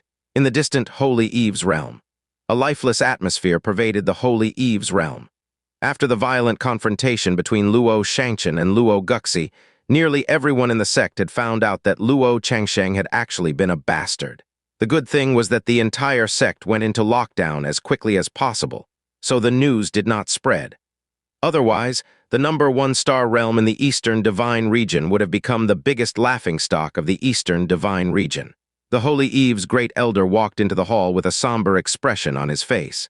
He said, "Sect Master, we can no longer afford to let Qianye wait any longer. Even if we have to sacrifice all of our dignity and honor, we can, at the very least, preserve the foundations that our forebears laid down for us." The 4 great king realms had fallen one after the other, so what room did their Holy Eve's realm have to be proud and aloof? What's more, they had just been rocked by such a huge change. The Holy Eve's realm, King Luo Shangchen slowly raised his head to look at the great elder. In just the short span of a few days, he seemed to have aged several millennia. "Have we found that bastard?" The Holy Eve's great elder shook his head. He did not speak. In fact, he could not bring himself to say anything. After the events of that day, Luo Changsheng had rushed out of the Holy Eve's realm and all communication with him had been lost. Luo Guxi injured a whole bunch of Holy Eve's disciples and rushed after him, and her whereabouts were also unknown. In a matter of mere moments, the Holy Eve's realm had lost 2 late-stage divine masters. Even worse than that, they had lost their successor, whose light had been so brilliant that it illuminated the world. As for Luo Shangchen, how could this be the only thing that had affected him? Retribution. He could not accept that. In fact, he didn't even think that he had done anything wrong back then. After all, he had only killed a peasant from a lower star realm. As he slowly got to his feet, a small shudder went through his entire body before he even managed to stand up straight. "Let's go," he said with a sigh as he stared at the sky. "That's right, we don't have any other choice, just like we didn't have a choice back at the borders of the primal chaos all those years ago." "Sect Master." The Holy Eve's great elder hesitated for a moment before he decided to say what was on his mind. "Pardon this question. If we find Changsheng, how is Sect Master going to deal with him?" Luo Shangchen's face was impassive as he said, "We will cripple him and lock him up inside a prison forever." The Holy Eve's great elder was shocked by those words. Or do you think that I should let a bastard like him inherit the Holy Eve's realm?" Luo Shangchen grew agitated, his aura flaring up in a terrifyingly chaotic manner. "If we leave him be, he'll certainly take my seat in the future. No one in his generation can compare to him in terms of cultivation or fame." He stretched a quivering finger toward the Holy Eve's great elder. "Even you cannot bear to harm him, so when the time comes, who will be able to stop him?" "Please calm your anger, Sect Master. I have no such intentions," the Holy Eve's great elder said. As he looked at Luo Shangchen's appearance, he gave a very heavy sigh in his heart. "Can't bear to? Who is the one who truly couldn't bear to?" The bonds of blood may be fake, but their relationship as father and son had been real. Furthermore, all of the joy, pride, warmth, anger, and hope he had felt over the last few years had nearly all been because of Luo Changsheng. Southern Divine Region, Southern Sea God Realm. This was currently the most vexing and stressful period of Nan Wansheng's life. A simple trip to the Eastern Divine Region had actually cost him 2 Sea Kings. This was nothing less than an unimaginable nightmare for both him and the Southern Sea God Realm. The Northern Hell Sea King Nan Feihong arrived, and before he even opened his mouth, Nan Wansheng spoke in a somber voice. "What's going on with the Dragon God Realm?" Nan Feihong replied. "The Dragon God Realm has consistently said that the Dragon Monarch is in seclusion and that he won't be coming out of it anytime soon. However, now that the Eternal Heaven God Realm, Moon God Realm, and Brahma Monarch God Realm have been defeated one after the other, there's no way that the Dragon God Realm can afford to ignore the situation any longer. Even if the Dragon Monarch really can't come out, they will surely take action soon. Other than that, we also just obtained another piece of news. Zhou Zuzi has fled from the Eastern Divine Region and entered the Dragon God Realm, and he brought 6 guardians with him." Nan Wansheng muttered something under his breath before saying, "We definitely can't let the news of Southern Hell and Western Hell's deaths leak out." "I understand." Nan Feihong gave a heavy nod of his head. Nan Wansheng slowly closed his eyes before he suddenly spoke in a deep voice. It's really strange. Given the attitude the Dragon Monarch showed back then, he clearly hates Qianye for some reason unknown to us. But now that Qianye has invaded the Eastern Divine Region with the Northern Divine Region, it just so happens to be when the Dragon Monarch entered into seclusion. Surely this is too coincidental. When he realized that he had also received news of the primordial seal of life and death, at a most uncanny time, his eyebrows started to sink lower and lower. Could it be that the Dragon Monarch has been lured away from his own territory? He muttered to himself.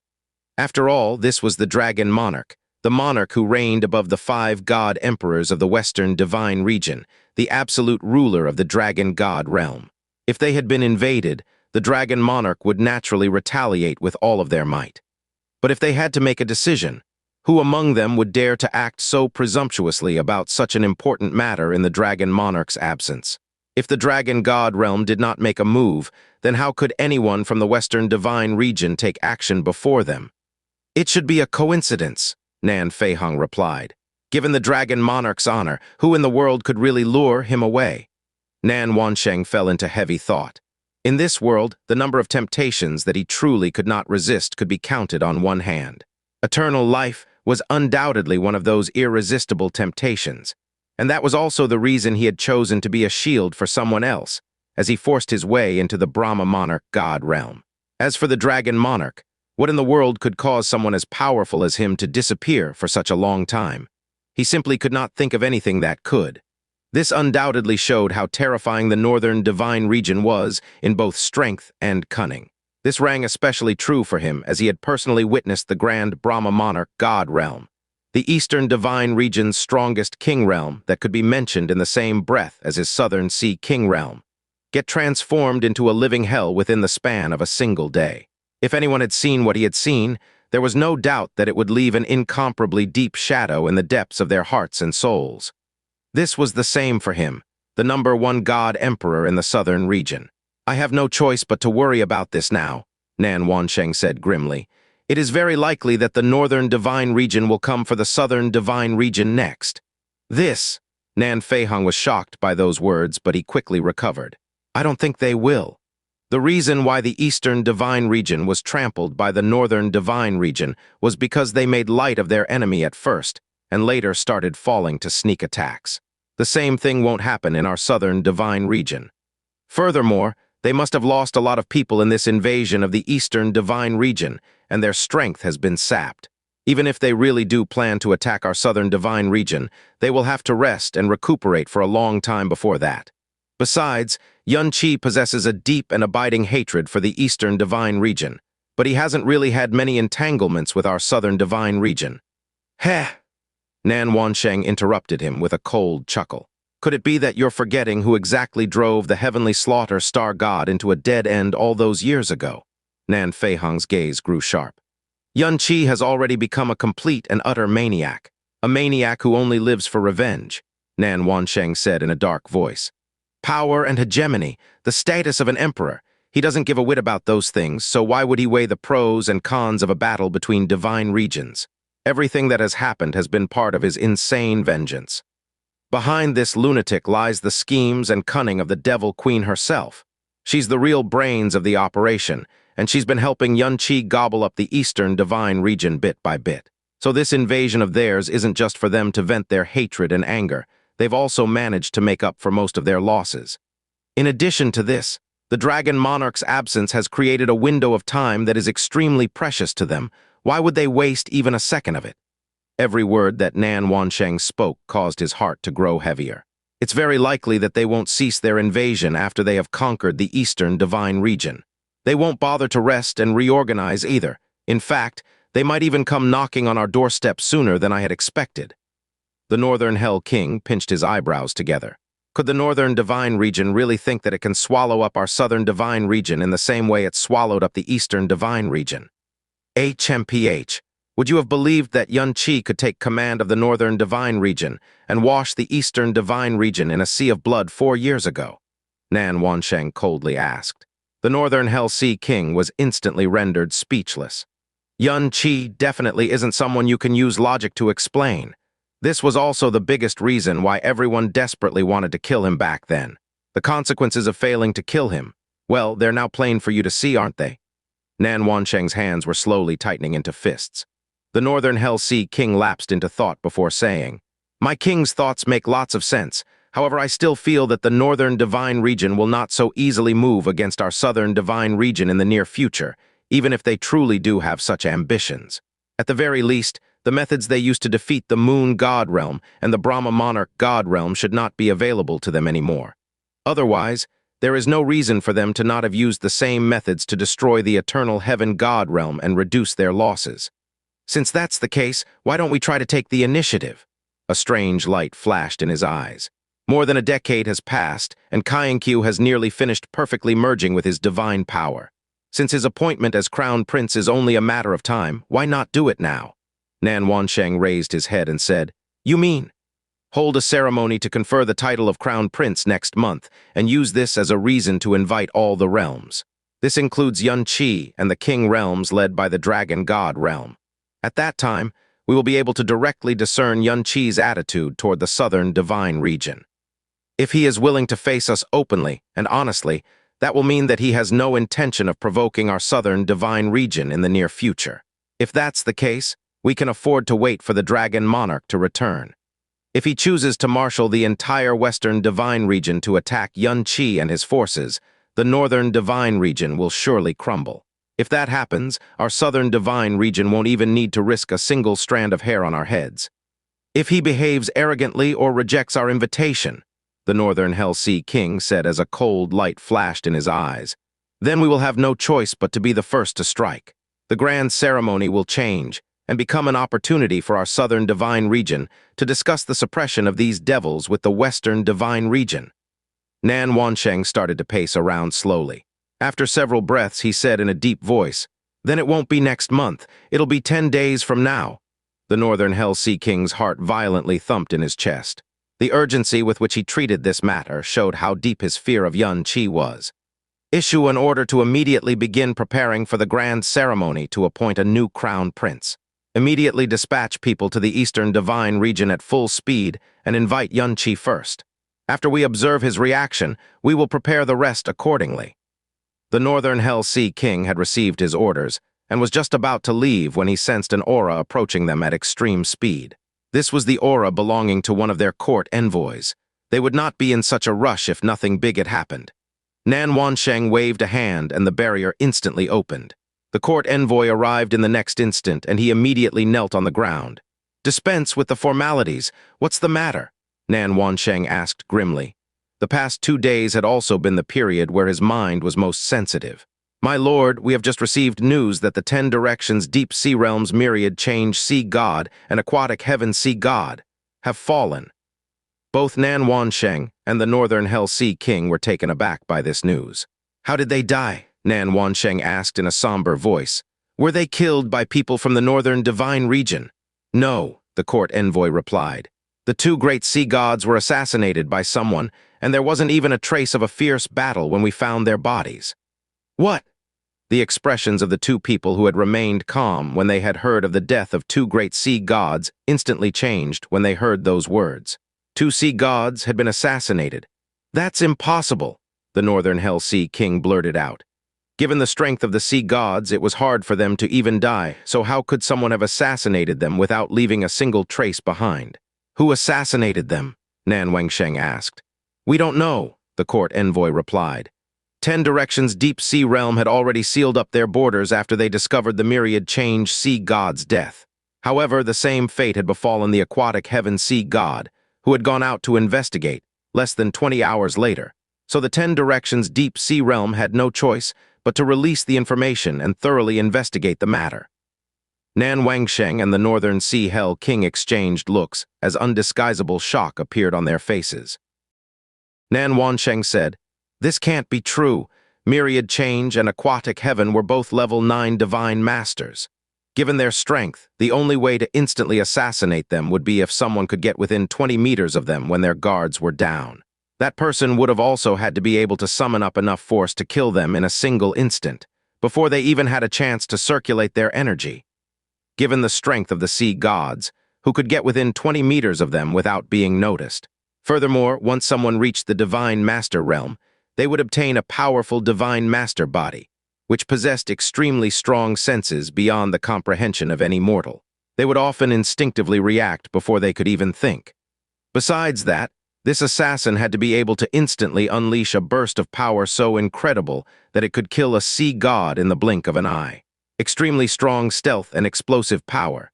The only person in this universe that had even a slim chance of pulling this off was the Eastern Region Star God Realm's Heavenly Slaughter Star God, Nan Wansheng muttered.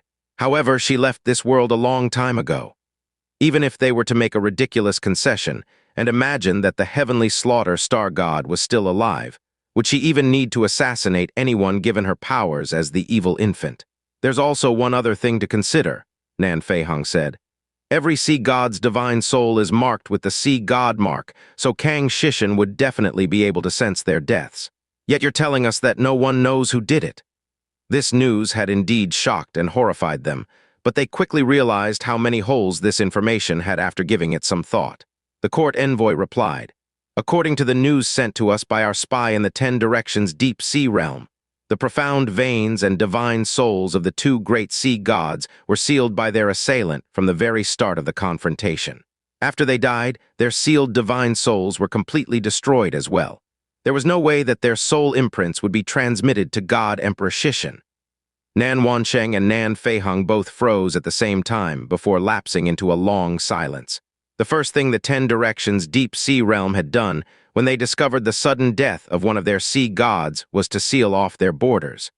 This was a move that was all too common and understandable. Even his southern sea god realm was trying their best to prevent the news of the deaths of two of their great sea kings from leaking out. After all, any loss to one's core strength was a huge blow to any king realm. However, once they discovered the sudden death of the second sea god, the 10 Directions Deep Sea Realm chose to make the matter public. If they were not truly afraid, if these deaths had not been far too bizarre and irregular, why would they have made such a choice? Did they manage to discover what power or energy was used to seal their profound veins and divine souls? Nan Wansheng asked. No, the court envoy replied. The area surrounding the corpses of the two sea gods had been completely obliterated, but no traces were left behind. However, a clear unease appeared in the court envoy's aura as his voice unconsciously grew grim.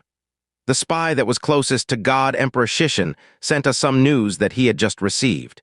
They managed to detect a very faint draconic aura in the area where the two sea gods died.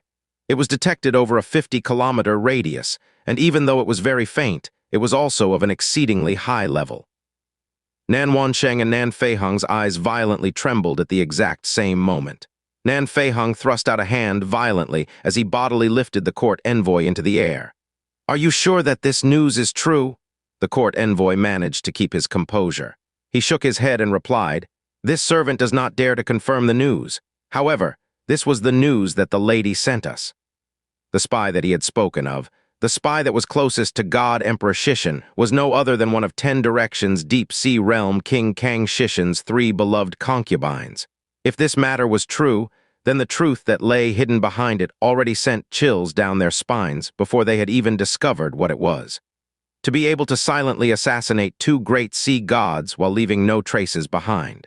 Even Nan Wansheng could not think of anyone who could accomplish such a feat. But if it was the Dragon Monarch, who would dare say that he could not do it? Coincidentally, the Dragon Monarch just so happened to have gone missing under extremely peculiar circumstances at this very moment. Why would he do such a thing? It isn't possible. Nan Feihong flung the court envoy away. "I don't remember the 10 Directions Deep Sea Realm ever having any conflicts or entanglements with the dragon race. This could very well be a clue deliberately left behind to hoodwink us. Even if it was something designed to hoodwink them, the perpetrators had to first obtain a draconic aura that was of a high enough level." "Feihong," Nan Wansheng said in a grim voice, "besides what we just discussed, I want you to personally go and confirm the authenticity of this news." "Amen." Nan Feihong grunted as he nodded his head. He left quickly after that. The news that had come from the 10 Directions Deep Sea Realm truly defied all logic. However, when the only clue that existed was a trace that they all recognized, something that had been verified by the 10 Directions Deep Sea Realm, Then, no matter how ridiculous or absurd this clue seemed, it had already planted a seed of doubt and suspicion in their hearts. Once a seed of doubt had been planted in a person's heart, many things would seem subtly different to them. The Eternal Heaven Realm. Qianye had stolen the Eternal Heaven's ancestral homeland and the Eternal Heaven Pearl, but he seemed to have no intention of rebuilding the place. He allowed it to remain in ruins. After all, this place was far from his final destination. In fact, it was only a temporary abode. Over the last few days, hundreds of the Eastern Divine Region's higher realm kings had come here to kneel before Qianye and declare their loyalty to him. All of them had been marked with that dark mark that could never be erased after that. There were also higher realm kings that had chosen to flee, but they were few and far between. After all, every higher realm king had inherited vast ancestral holdings, and they would have no choice but to abandon these ancestral holdings if they fled, leaving behind a name that would be cursed for all generations. If that was the case, they would rather bend the knee to the darkness. At least in the eyes of the world, this humiliating submission looked like it was for the peace of the world. As the 7-day limit, Qianye had granted them slowly drew to a close, the upper star realms, which had yet to declare their loyalty to him, started to experience civil unrest even without the northern divine region's warning. The unrest grew so great in some of these upper star realms that the citizens declared that they would choose a new king if their realm king refused to go to the eternal heaven god realm. On the 5th day, the realm king of a star realm that everyone admired finally arrived. The Holy Eve's realm king, Xianxia. The Holy Eve's realm had been the unquestioned #1 star realm below the king realms in the eastern divine region. Their realm king, Xianxia, was extremely strong, and their successor, Qianye, shone with such brilliance that it illuminated the world. He even had the potential to reach the level of the god emperors in the future, and a Luo Guxi to guide him. However, when the northern divine region invaded, the Holy Eve's realm, one of the key forces that could help the eastern divine region turn the tide of battle, did not do anything throughout the entire invasion. They did not even respond to any of the cries for help that were sent their way. Their current appearance caused the profound practitioners to gasp with boundless sorrow. Xianxia came together with the Holy Eve's great elder. When Qianye saw him, his eyes started to narrow as a cold light that was clearly different from before started to radiate from his eyes. Xianxia started to slowly walk toward Qianye. After that, he knelt before him like all the other realm kings had done.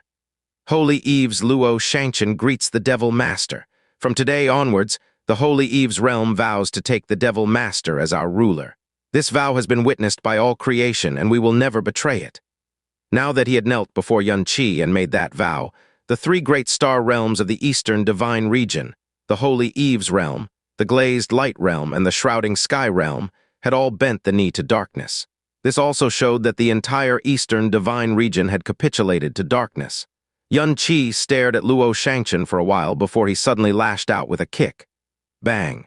This kick was incredibly heavy. It was practically strong enough to cause a landslide. Xianxia did not dare to circulate any energy to defend himself from the blow, so he was sent flying. He flew through the air for 5 whole kilometers before his back heavily smashed against the surface of a barrier that violently deflected him into the ground. He lay prone on the ground, blood streaming from all of the orifices on his head. But he did not display any anger or make any attempt to stand up. He prostrated himself on the ground once more. He knew that this was the treatment he deserved. He had been the first Eastern Region Realm King to step up to obey the will of the God Emperors at the borders of the primal chaos. After all, the grievances Qianye had with both Xianxia and Luo Guxi, as well as those they had with him, caused Xianxia to be the one who desired Qianye's death more than any other Realm King gathered here. Qianye stretched out a hand and pointed at his own feet. "Crawl back here. Sect Master."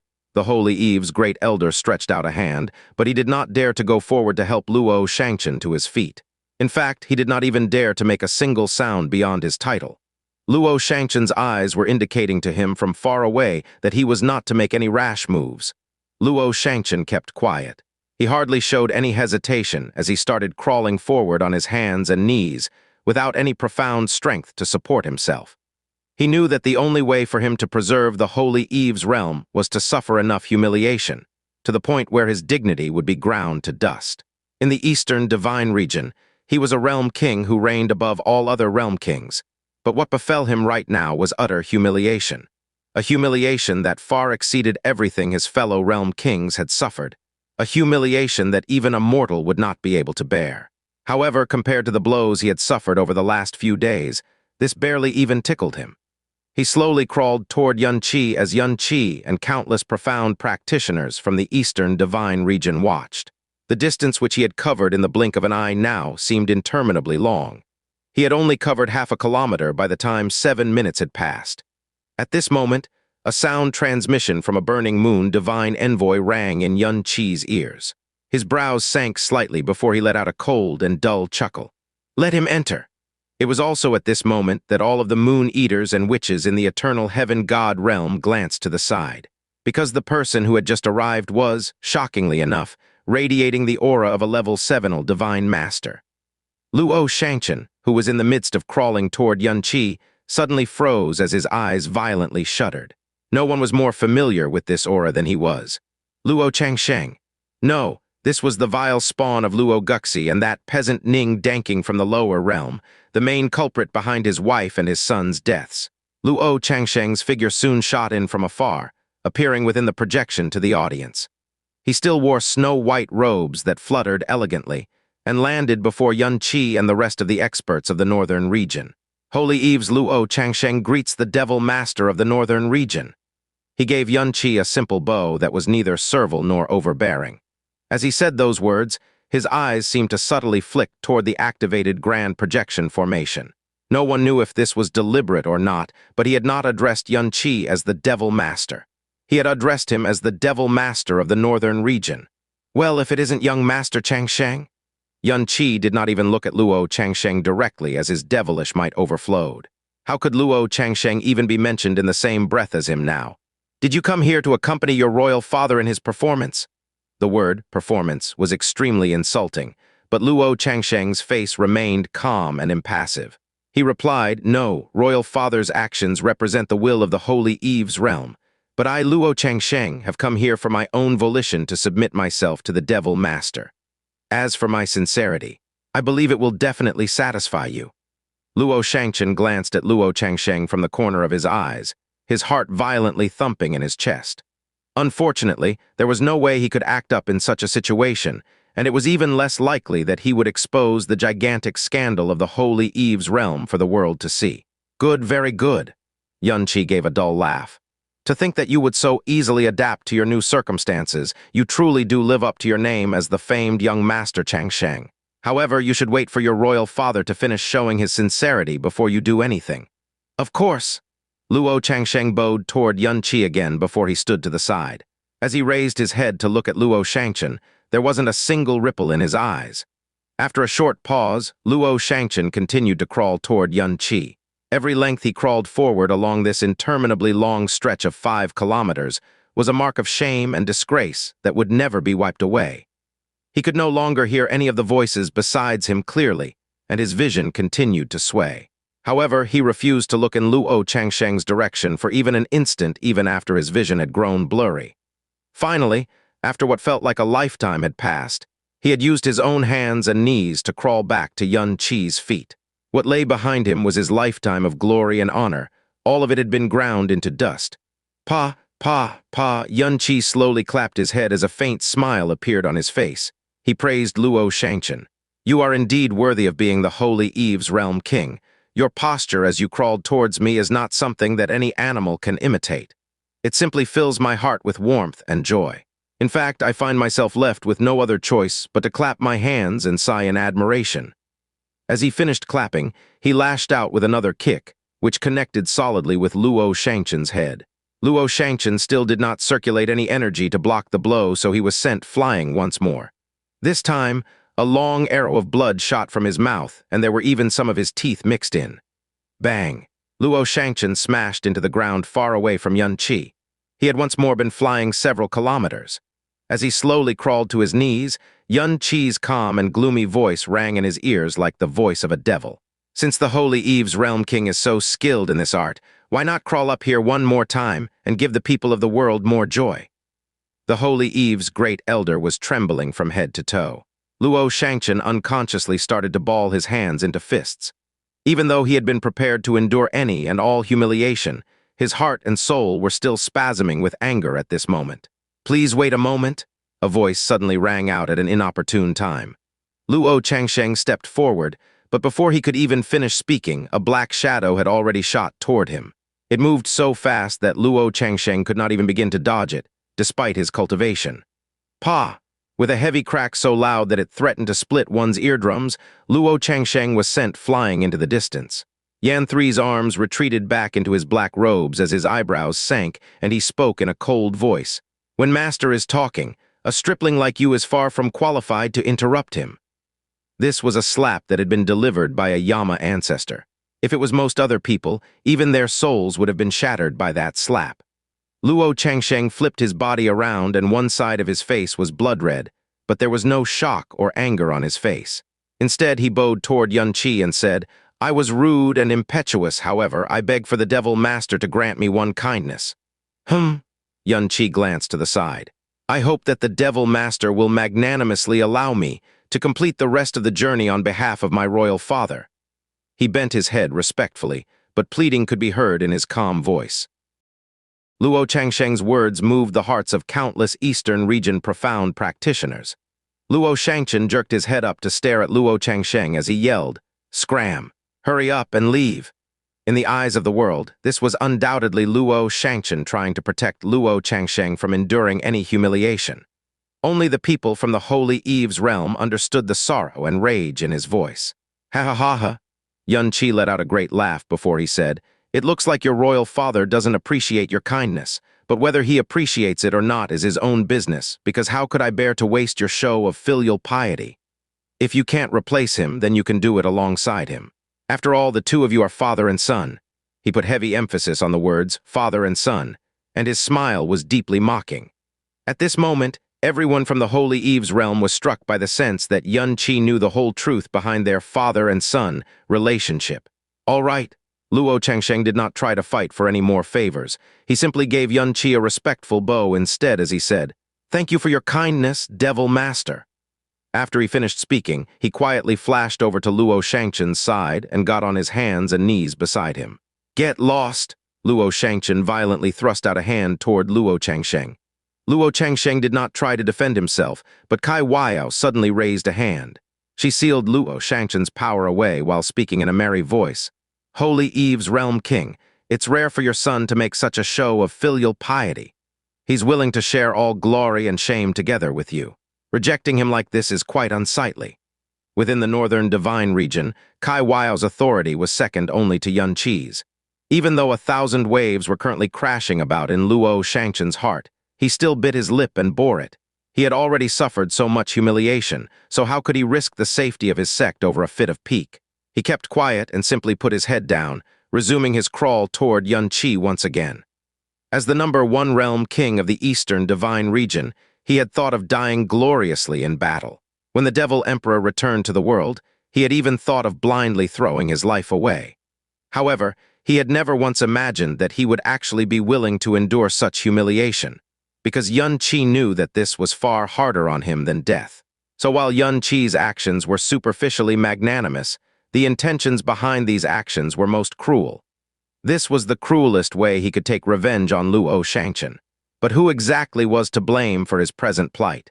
The two other great upper star realms in the eastern divine region, the glazed light realm and the shrouding sky realm, had been left with their bodies and dignities intact. In fact, from now on, their status in the eastern divine region would be far greater than ever before. However, there was something even more tragic and ironic than this. The main reason he had been the first person to stand up and condemn Qianye to death, which was also the reason for humiliation today, had been because of Qianye's conflicts with Luo Changsheng and Luo Guxi, the two people he now hated the most in his life. How ironic and ridiculous. Luo Changsheng copied his actions as he crawled along behind him. When two people were being shamed at the same time, the sense of humiliation was subconsciously lessened by more than half. With every step and breath he took, he could clearly sense Luo Changsheng's aura. If the events of the past few days had never happened, then this extremely humiliating experience might have become the most precious memory for him with Luo Changsheng's willing participation. It would be something that he would never forget. However, All of the cruelest things in the world seemed to be raining down on his head at the same time, making him feel like he was trapped in an unrelenting nightmare. Kai Weiao's eyes hovered over Luo Changsheng for several breaths before she casually moved her gaze away from him. However, she did not bother to warn Yun Qi either, because there was no need to.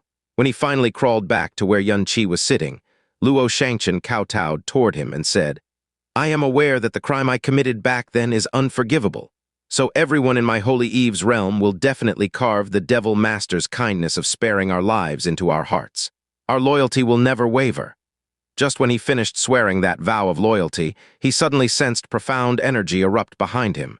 In the next instant, a fatal beam of cold light condensed in the air as it aimed toward Yun Qi. Luo Shangchen was caught completely off guard, so he was instantly blasted aside by the energy wave. The beam of cold light tore through space itself as it made a beeline for Yun Qi's throat. A pair of vicious eyes which resembled those of a starving wolf stared at him from behind that attack. Yun Qi's long hair fluttered in the air, but his body had not moved a single inch. A muffled sound rang in the air as Luo Changsheng leaped forward and thrust a short sword at the frozen Yun Qi. But Yanwan's withered hand flashed out and grabbed the blade of the sword. No blood dripped down Yanwan's arm, and Luo Changsheng felt as if all the mountains in the world were pressing down on his short sword. He couldn't budge it a single millimeter, and the power contained within the sword had started to vanish like a receding tide. What a joke! If the three Yama ancestors were to allow even a hair on Yun Qi's head to be harmed in their presence, they wouldn't be able to live it down. Yun Qi slowly raised his head to look at Luo Changsheng, who was clenching his teeth in anger. There was some disappointment in his eyes as he said, "That's it!" Bang! Yan Tu's ghost claw smashed into Luo Changsheng's chest. He let out a dull grunt as the short sword flew from his hand.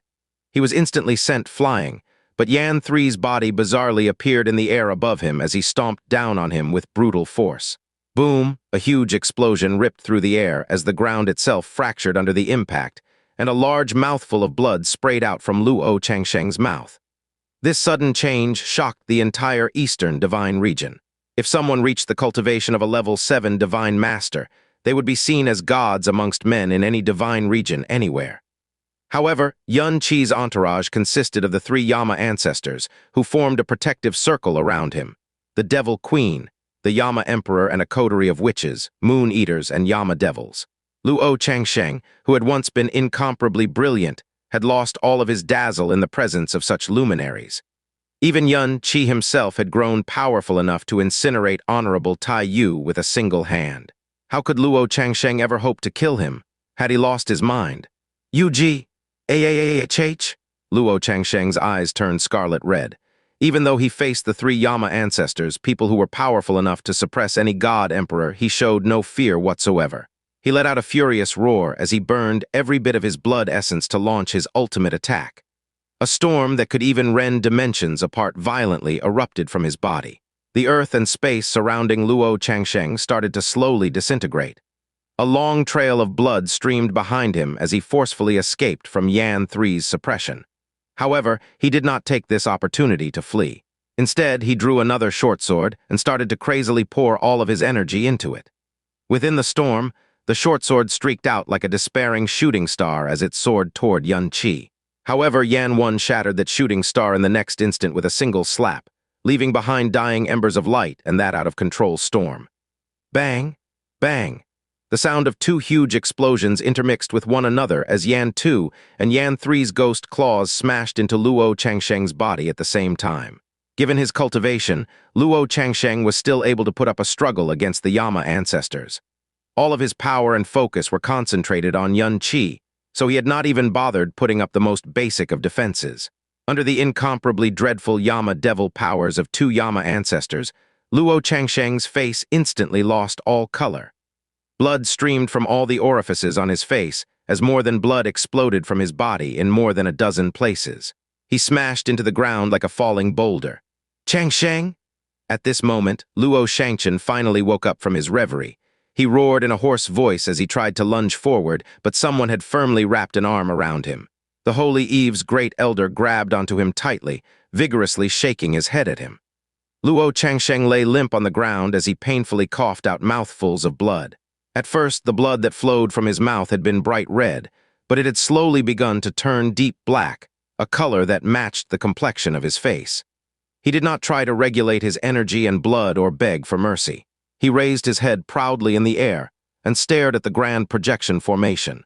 As he faced all of the profound practitioners in the Eastern Divine region, he roared in a hoarse voice, "You cowards, why didn't any of you fight back? Your realm kings are being humiliated by these devils like dogs. This is a disgrace that all of you bear. Why don't you fight back? Why do you actually feel at ease instead? Profound practitioners of the Eastern Divine region, have you lost even the last bits of your fighting spirit and intestinal fortitude?"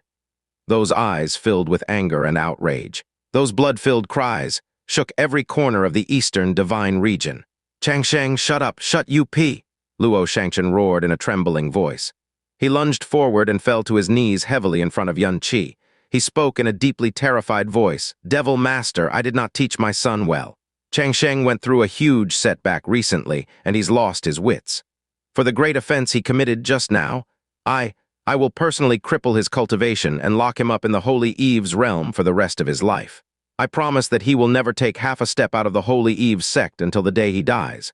Please show mercy and spare his life, please." Tears streamed down his face as he said those words, and he pounded his head against the ground like he was trying to smash garlic with it. In the blink of an eye, his forehead had turned bloody. "Heh, I don't need you to beg for my life," Luo Qianxia yelled in a hoarse voice. "I, Luo Qianxia, would rather die than capitulate like you bunch of spineless cowards." "Ya," Kai Waiao sighed before a small smile appeared on her face. She muttered to herself, "He's trying to use his own death to rouse the fires of rebellion within the hearts of everyone living in the Eastern Divine region. That's not a bad idea, but it's too bad that he's still far too naive." He. Luo Qianxia's proud and unyielding words caused Yan Tu to chuckle. His speech is simply too moving. Even an old ghost like me suddenly feels moved to cry." Bang! A black shadow suddenly flashed through the air, and Yan Tu's ghost claw pierced through Luo Qianxia's chest like it was a plank of rotten wood. He had dealt a final, fatal blow to a true unparalleled genius who had made history in the God realm time and again. Luo Qianxia's eyes bulged as he slowly fell to the ground. "Qianxia!" Luo Xianxia's shrill wail of misery pierced everyone's ears. Yan Tu casually pulled his ghost claw out of Luo Qianxia's chest. Just as he was about to crush his body to pieces, Kai Waiao's devilish figure suddenly flashed to Luo Qianxia's side. A single palm blasted Yama Tu aside as she scooped up Luo Qianxia, her devil soul directly invading his collapsing soul. Yan Tu flew into a great rage. He was about to attack again when he realized that it was the Devil Queen who had shoved him aside. He hurriedly withdrew both his power and his neck.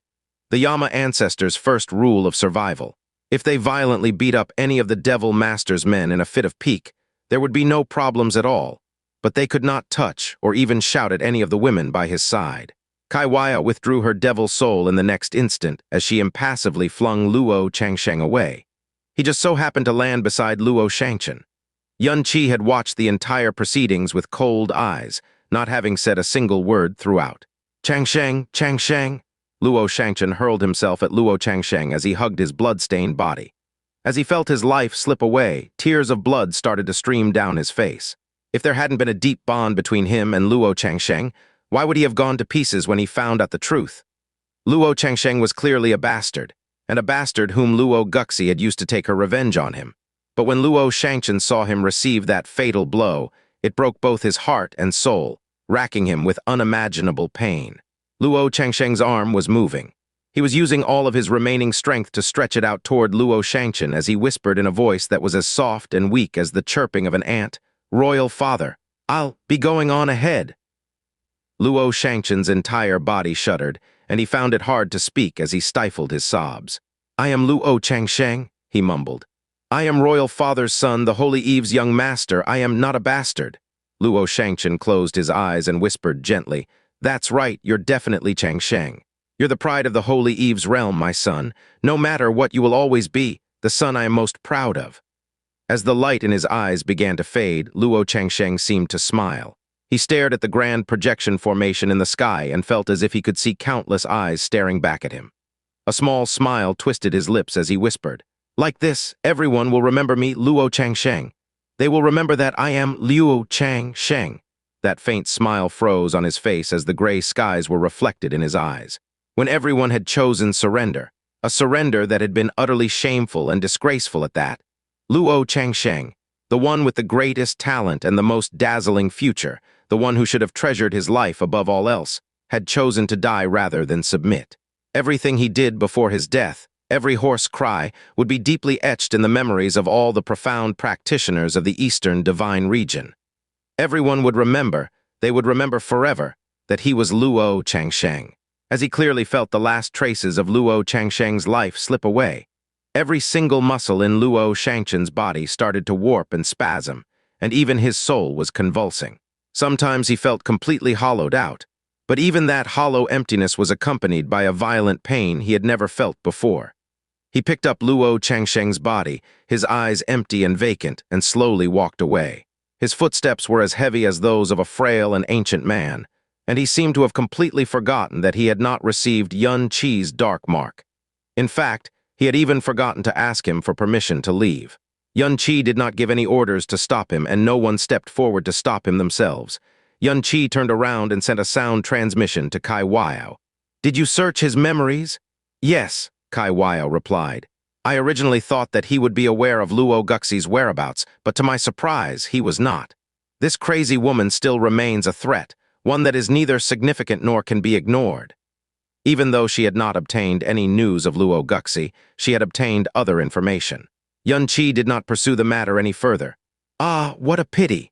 Kai Waiao looked in the direction Luo Shangchen had left. She let out a gloomy sigh before softly calling out two names. "Jai Xin, Jai Ling." Jai Xin and Jai Ling appeared behind her at the same time as they bowed to her and awaited their orders. "Eliminated the Holy Eve sect," Kai Waiao said indifferently. Yes, Jai Xin and Jai Ling received their orders and left.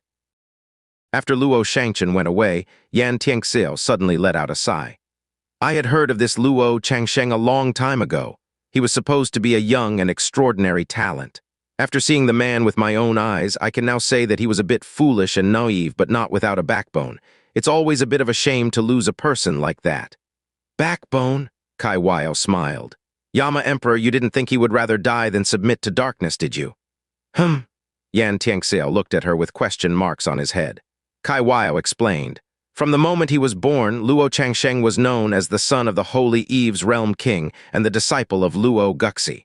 His talent was unprecedented, and he was made the Holy Eve's young master at a very young age. You could say that he was born with a silver spoon another person wouldn't dare to dream of in 100 lifetimes. Death is scary to him, of course, but what scares him even more is losing the things that made him what he was today, and worse than that, having them changed into the eternal shame of his life. Had he chosen to stay alive, he would never have been able to return to the Holy Eve's realm. Luo Shangchen would hate him forever, and it was only a matter of time before the world learned of his shame. That's why he chose death. With this act, Luo Shangchen's hatred for him would vanish, leaving behind only sorrow and the bond they had forged. The Holy Eve's realm wouldn't announce the truth to the world, and the world would forever remember him as Luo Changsheng, not the true name he would ever want anyone to know. Yan Xianxia frowned. "What do you mean by that?" Kai Waiao shook her head with a smile. "I'll stop here. He is dead, and I see no benefit in exposing the truth and destroying the pride he gave his life to protect." Yan Xianxia looked thoughtful, but he didn't ask anything else. Kai Waiao turned away and commented one last time. "His choice was smart, I suppose, but it also exposed the fragility of the man. What can you do? His life was just too easy." Although Kai Waiao had chosen not to expose Luo Changsheng's shame, that didn't mean she pitied him in the slightest. Luo Changsheng had used death to protect his secret and engrave the name Luo Changsheng into everyone's heart. This also meant that he was his father's son through and through, a noble who looked down on the denizens of the lower star realms from the bottom of his heart, and a supremacist who would rather die than be remembered as the son of a lower-class man. A bastard. In other words, he would rather die than acknowledge his biological father. He seemed to have forgotten that Yuan Qi, the man who brought the Holy Eve's realm to its knees, was of a humbler origin than him. Eastern Divine Region, Heavenly Mystery Realm. The Heavenly Mystery Realm was the most unique upper star realm in the entire Eastern Divine Region bar none. It had the smallest territory and overall weakest profound practitioners out of all upper star realms, and it only had a sect with less than 1,000 disciples, the Heavenly Mystery Sect. Not only that, It was viewed as a special sacred ground throughout the entire God realm. Every year, the majority of the visitors came to the Eastern Divine Region expressly to visit the Heavenly Mystery Realm. Today, the Eastern Divine Region had been turned upside down, and it was time for the Upper Star Realm, the Heavenly Mystery Realm, to decide its fate. The Heavenly Mystery three elders, Moyu, Moen, and Magi, were currently sitting at the front of the Heavenly Mystery Temple. A group of disciples, in fact, all of the disciples of the Heavenly Mystery sect, were kneeling in front of them. "Leave," Moyu said in a long, heavy tone. His hands were pressed together and his expression was completely blank. "Senior ancestors," the leader of the disciples begged tearfully, "please don't chase us away. The Heavenly Mystery Realm doesn't have a fighting force, and we are of no threat to the Devil Master at all. Besides that, most of the Upper Star Realms have already surrendered to him. Why can't we just do the same?" "It has nothing to do with that," Moyu said indifferently. "Leave. Please come with us, senior ancestors.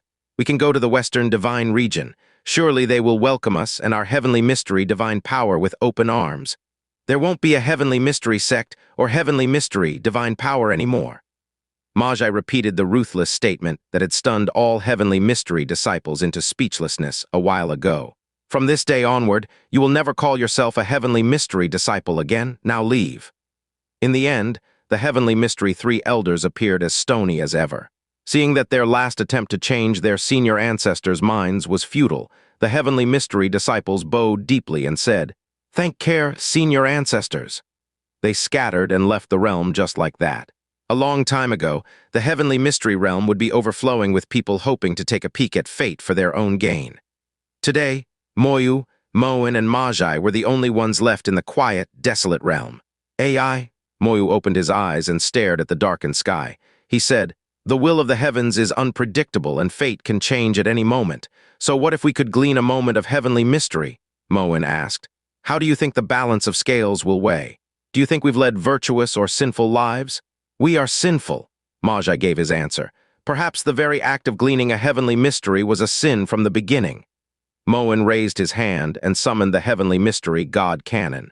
Together, the Heavenly Mystery three elders merged their strength and opened the Book of Prophecy once more. When the 9-stage heavenly tribulation appears, the true God will return. Virtue will lead to eternal peace. Evil will bring the carnage of a devil god. For a long time, they simply stared at the prophecy on the first page, also the final prophecy of their realm's founder, great ancestor Hayashin. Back then, great ancestor Hayashin was almost at the same level as the eternal heaven great ancestor in terms of status. The Heavenly Mystery three elders worshipped him deeply, and they had never doubted his final prophecy. When the latter half of the prophecy suddenly appeared at the conferred God stage, the Heavenly Mystery three elders had concealed it from the public to protect Qianye.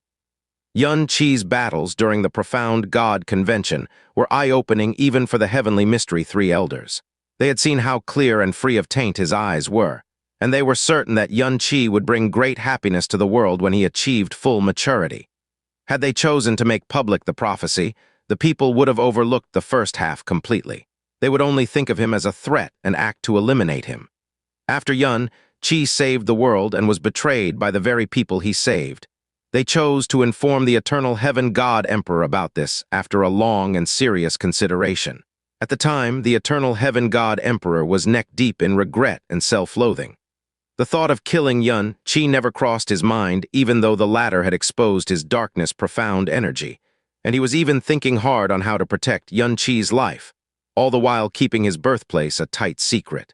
After the eternal heaven God Emperor saw the prophecy, he quickly changed his mind and declared Blue Pole Star's location to the world. The eternal heaven realm was also the one who spearheaded the hunt for Qianye. As a result, Qianye was driven to a dead end, and he changed completely into a devil. Evil will bring the carnage of a devil god. The cruel prophecy was being played out in the Eastern Divine Region right now, and this might just be the beginning. The three of them, and the prophecy their great ancestor left behind. In a sense, they were the true culprits behind everything that had transpired. It wouldn't be an exaggeration to say that every drop of blood spilled on the soil of the Eastern Divine Region was soaked with their sin. Ashes to ashes, dust to dust, it will accompany us on our final journey, Moyu said slowly. Magi raised his head and stared at the golden light of the Heavenly Mystery God Canon. In that case, let us use our final lifespans and peek at the fate of the Eastern Divine Region one last time. Who knows, maybe the devil god will be merciful. Perhaps we'll be able to depart at peace. No one answered him, but everyone stretched out their hands at the same time. All violators of the heavens would be punished. That was why their lifespans were shaved every time they peered into the future. This one last time, they sacrificed all their remaining lifespan to the heavenly mystery, divine power. A golden light burst out of the heavenly mystery god Canon's body. It was the brightest the heavenly mystery three elders had ever seen it glow. Suddenly, a gigantic black hole appeared where the heavenly mystery god Canon was. It looked like a bottomless abyss. The moment it appeared, every light in the world, even the golden light of the heavenly mystery god Canon itself, was devoured by it. The world before them suddenly fell into darkness, and they saw countless dying and collapsing planets, star realms, and even star regions. Laws were crumbling, and the entire primal chaos was shaking like an earthquake. It was as if a giant devil like nothing they had ever seen was devouring the entire Eastern Divine Region, and even the entire world. What is that? An indescribable chill gripped their bodies in a death grip. They shivered like never before until death finally caught up with them. The heavenly mystery god Canon collapsed into dust on the spot. The heavenly mystery three elders were still seated exactly where they were, but with several major differences. Their lips were purple, their pupils had widened to their breaking point, and their features were completely distorted in fear. From this point onward, the heavenly mystery realm was gone from the world forever, and no one ever knew the terrifying heavenly mystery they had glimpsed in the end. "Big brother Qianye!" A crisp, melodious cry broke out in the sky as Qianye Ying'er dropped next to Qianye. The moment she beamed, she shone like a light that was too pure to be tainted. Qianye had transformed into a completely different person since he returned with the Northern Divine Region. The father-in-law who always clapped his shoulders while shouting, "Worthy son-in-law," and the sister-in-law who was as proud as she was gentle were replaced by a pair of deferential subordinates who were constantly worried that they might somehow incur his wrath. But Qianye Ying'er was the only one who seemed to see and treat him exactly the same as before. She had appeared next to Qianye instantly, wrapping her arms around his like. It was the most natural gesture in the world. Yan almost made the mistake of slapping her away before he stopped himself in time and shivered at the near mistake. "Why did you come?" Qianye poked her on her delicate nose once before smiling just as warmly. "This place is quite dangerous, you know. The Western Divine Region and Southern Divine Region could launch a sneak attack here at any moment." "It's because I miss you, of course." Qianye Ying'er beamed at him. "Big brother Qianye, are you free right now?" "Yes, I am," he smiled back. He was waiting for Qianye Ying'er to return to him.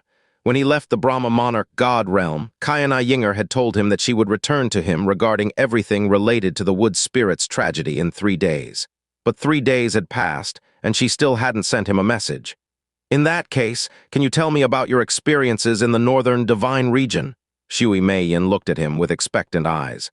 "Haven't you heard about them from Kai Wao? I want to hear it from you." Qianye Ying'er shook his arms slightly. "Please." Qianye gave it some thought before replying, "It's too long to finish in one sitting. I'll tell you all about it when we're somewhere else." "Somewhere else?" Qianye Ying'er blinked and whispered next to his ears. "Is it a place where we can be alone, big brother Qianye?" All 3 Yama ancestors shivered at the same time before sealing their sense of hearing completely.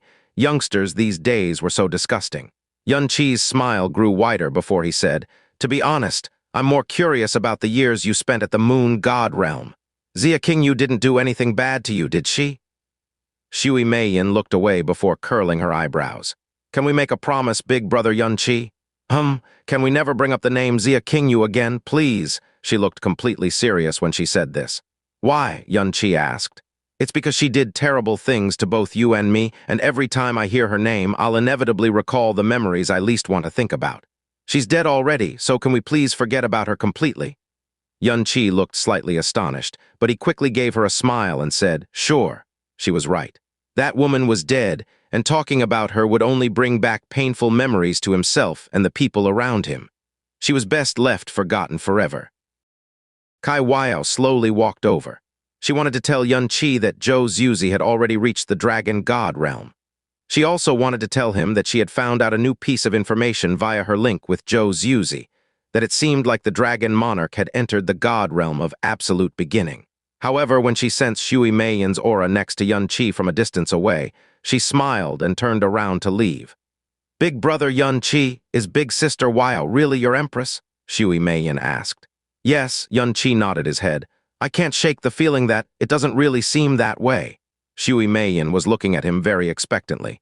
"You already know what's happening, but you still chose to ask." Yuan Qi looped a hand around the girl's slim and tender waist. He explained with a small smile on his face. "The reason I made her my empress in the northern divine region, and even held such a grand formal coronation ceremony, was because she was much more familiar than I was with the ins and outs of the northern divine region. The status of empress would give her the most freedom to manage the territory, implement strategies for the upcoming invasion, and issue orders once all the plans had been solidified." "Is it truly only like that?" Qianye Ying'er bit down on her bottom lip softly as her voice grew softer. "Big sister Wyatt was so alluring, so you definitely must feel did you really not gobble her up yet? All right, stop probing." Yuan Qi chuckled and answered frankly, "I still have a very special knot in my heart when it comes to her. I know it shouldn't exist, but I still haven't been able to truly resolve it despite the amount of time that has passed." Qianye Ying'er. She knew what this knot in his heart was, Xianxia. Kai Wao did use the devil's soul unique to her alone to secretly interfere with Xianxia's life back then, for a whole 10,000 years. He suddenly stretched out a hand to gently pinch Qianye Ying'er's smooth and tender cheek. "Besides, do you really enjoy pushing your man at other women so much? Can't you at least have some of the jealousy that girls normally have?" "HMPH. Since I ended up liking a bad guy like you, if I didn't properly control my jealousy, I would have died of it by now." She let out a soft snort before she suddenly beamed with joy. "Hee, your own man. I really like the sound of that. Hee." Yuan Qi turned toward her as he closely inspected her delicate, lovely face and her winsome smile. He unconsciously tightened the arm which was looped around her waist as he sighed softly and said, "You seem like you're never going to grow up." "What are you talking about? I haven't grown up yet," Qianye Ying'er retorted as she started to pout. "Now I've already become a great devil who has caused rivers of blood to flow through the eastern divine region. I have so much blood on my hands that I've lost track of it all. Anyone who sees me will shake and tremble in fear." "Only you?" Yuan Qi smiled as he shook his head. At this moment, he didn't quite know how to describe Qianye Ying'er's behavior. It was only when he was with Qianye Ying'er that he vaguely felt himself turning back into the person he used to be. In the distance, the three Yama ancestors, whose sense of hearing was still sealed, kept looking in their direction. They had now firmly etched Qianye Ying'er's appearance and aura into their memories. In front of everyone else, the Devil Master was always glowering fiercely, as if everyone around him owed him 100 lives. He hardly even laughed or smiled in front of the Devil Queen or Qianye Ying'er. It was only this little lady who could cause him to grin from ear to ear. It was simply too frightening. "Ah, Mother was the one that said this. If you marry someone, follow him. If you marry a devil, follow his ways. I will change, Big Brother Yuan Qi will change, but my feelings for Big Brother Yuan Qi will never change." After she said those words, she winked at him in an exaggerated manner. This was also the secret trick that Mother used to become Father's most beloved wife. "Also, there's something I'd like Big Brother Yuan Qi to remember forever." Her watery eyes misted over as a big smile spread out on her flawless face. "No matter how unfair or cruel destiny is to you, no matter what happens to you, there will always be people who deeply love you in this world. Their love for you is deeper than you have ever imagined, Yuan Qi. So, no matter what the future brings, you mustn't ever give up on yourself," she said as she gently jabbed Yuan Qi's chest with her finger. She continued in an unhappy voice. "Big Sister Wai told me that you were driven by a deep-seated desire to die when you were still in the northern divine region. You even deliberately held a fatal trump card that you intended to use on the Dragon Monarch in the final moment, so that you could take him with you. It was good that he had used that power on the Burning Moon Emperor instead. From now on, I forbid you from ever having those thoughts again. Do you hear me?" She tried her best to look stern and intimidating, but it failed spectacularly. "Amen." Yuan Qi looked straight into her eyes as he agreed without any hesitation. "I've cleared up my head. From now on, I will take my revenge as I please and continue to live a happy life. This is the only way I can live up to Master's sacrifice. This is the only way I cannot disappoint the people in heaven who are silently watching over me." Qianye Ying'er started to smile, and her smile looked more bright and beautiful right now than at any other time. It was as if 10,000 flowers were blooming in her heart as the last of her worries and fears melted away. "Oh, that's right," Qianye said with a faint smile. "I have a way to restore your father's profound veins." Xianxia was stunned by that revelation. Her watery eyes glimmered like stars as she exclaimed, "Really?" "Of course, and it's actually a rather simple procedure at that," Qianye casually replied. The sort of damage that had been dealt to Qianye Ying'er's profound veins would stymie most experts, but in front of the divine miracle of life, it was no problem at all. In fact, as long as the foundations of his profound veins weren't completely destroyed, he'd be able to easily fix them. When he examined the damage dealt to Qianye Ying'er's profound veins, he discovered that it was very similar to the sort of injury that had been dealt to Qianye Ying'er's profound veins. However, the key difference was that Qianye Ying'er's profound veins were in far better shape. It was clear that the person who had wounded Qianye Ying'er had gone far easier on him. Qianye continued, "He'll still need several years to recover to the peak of his powers." Xianxia's lips unconsciously parted in both astonishment and excitement. Qianye could not only restore her father's profound veins, he could even restore him so completely that he would only need a few short years to return to the peak of his powers. Every single word he'd said sounded like a miracle. She dove into Qianye's chest as she tightly hugged his waist. She buried her face in his chest like a kitten as she said, "Big brother Qianye, you're really too awesome, as expected of the man I'm about to marry. When Daddy and Big Sister find out about this, they'll be over the moon. When we've settled everything in the Eastern Divine region, I will pay a visit to the Glazed Light Realm," Qianye said. "One of my reasons for the visit is to heal your father's profound veins. The other reason is to properly thank you for the kindness you showed me back then."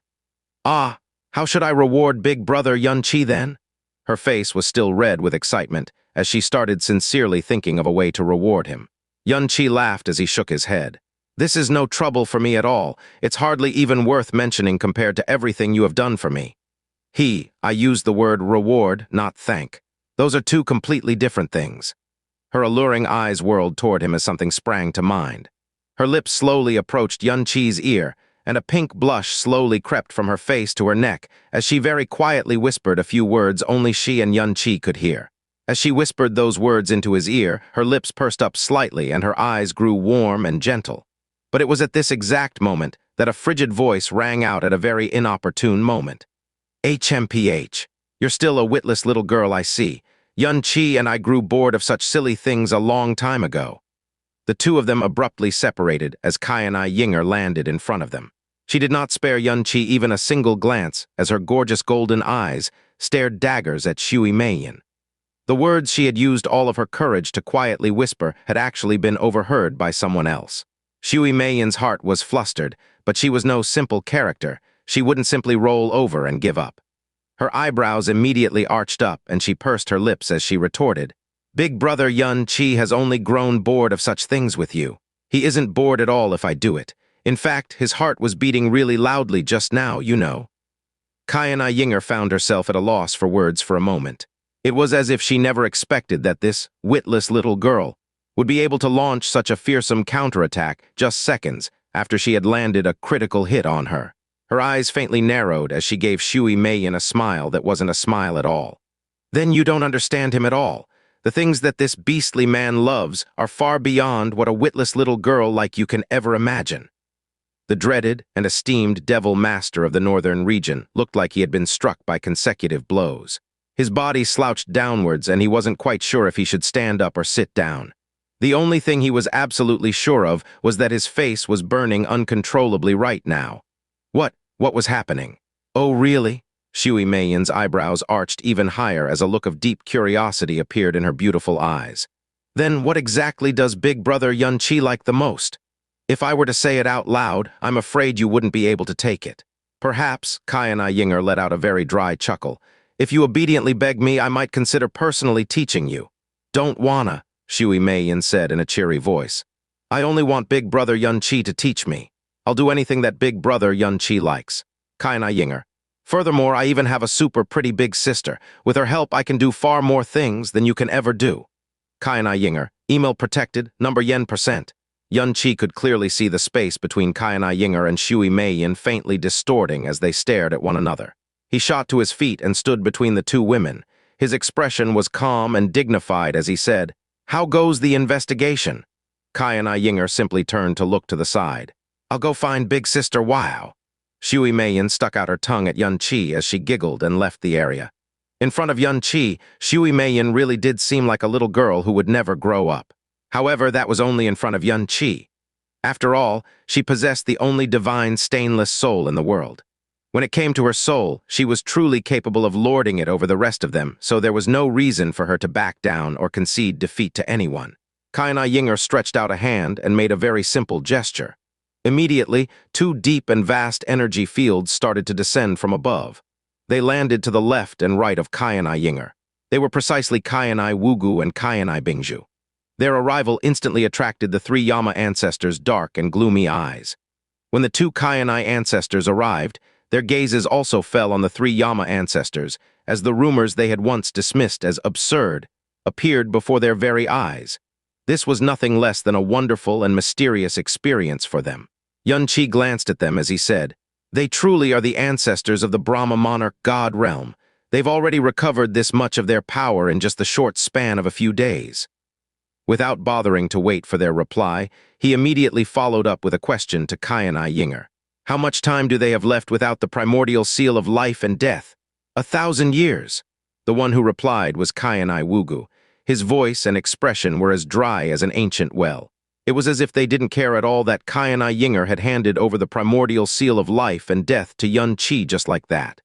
"For us, that is enough," Qianye Bingju said in a dry voice. "After all, we are people who should have died long ago." Now that the Brahma Monarch God realm had undergone a violent upheaval, it was a critical time for the realm. They couldn't afford to die during this period.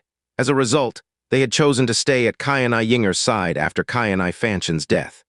They seemed to be both guardians and observers who would use the rest of their lives to watch over and protect the Brahma Monarch God realm as it embarked on its new destiny. A destiny that might very well be its final one. Qianye Ying'er finally turned to look at him as she impassively said, "The people of the Brahma Monarch God realm place a heavy emphasis on our glory and honor. If we were to do something as shameful and contemptible as hunting down wood spirits, we wouldn't leave a single trace of our act behind. Yet someone who should never have had any contact with the Brahma Monarch God realm. No, even if he did come into contact with us, he would never have been able to even see past the surface of our realm. Yet he was somehow able to identify that his assailants were members of the Brahma Monarch God realm before his death." As Qianye Ying'er gave a report on her findings over the last few days, Qianye and He Ling were listening with quiet intent. "I'm thinking that the most likely basis for his conjecture was the color of his assailants' profound energy," Qianye Ying'er said. "Because the entire world knows that the Brahma Monarch God realm's profound energy radiates a golden light.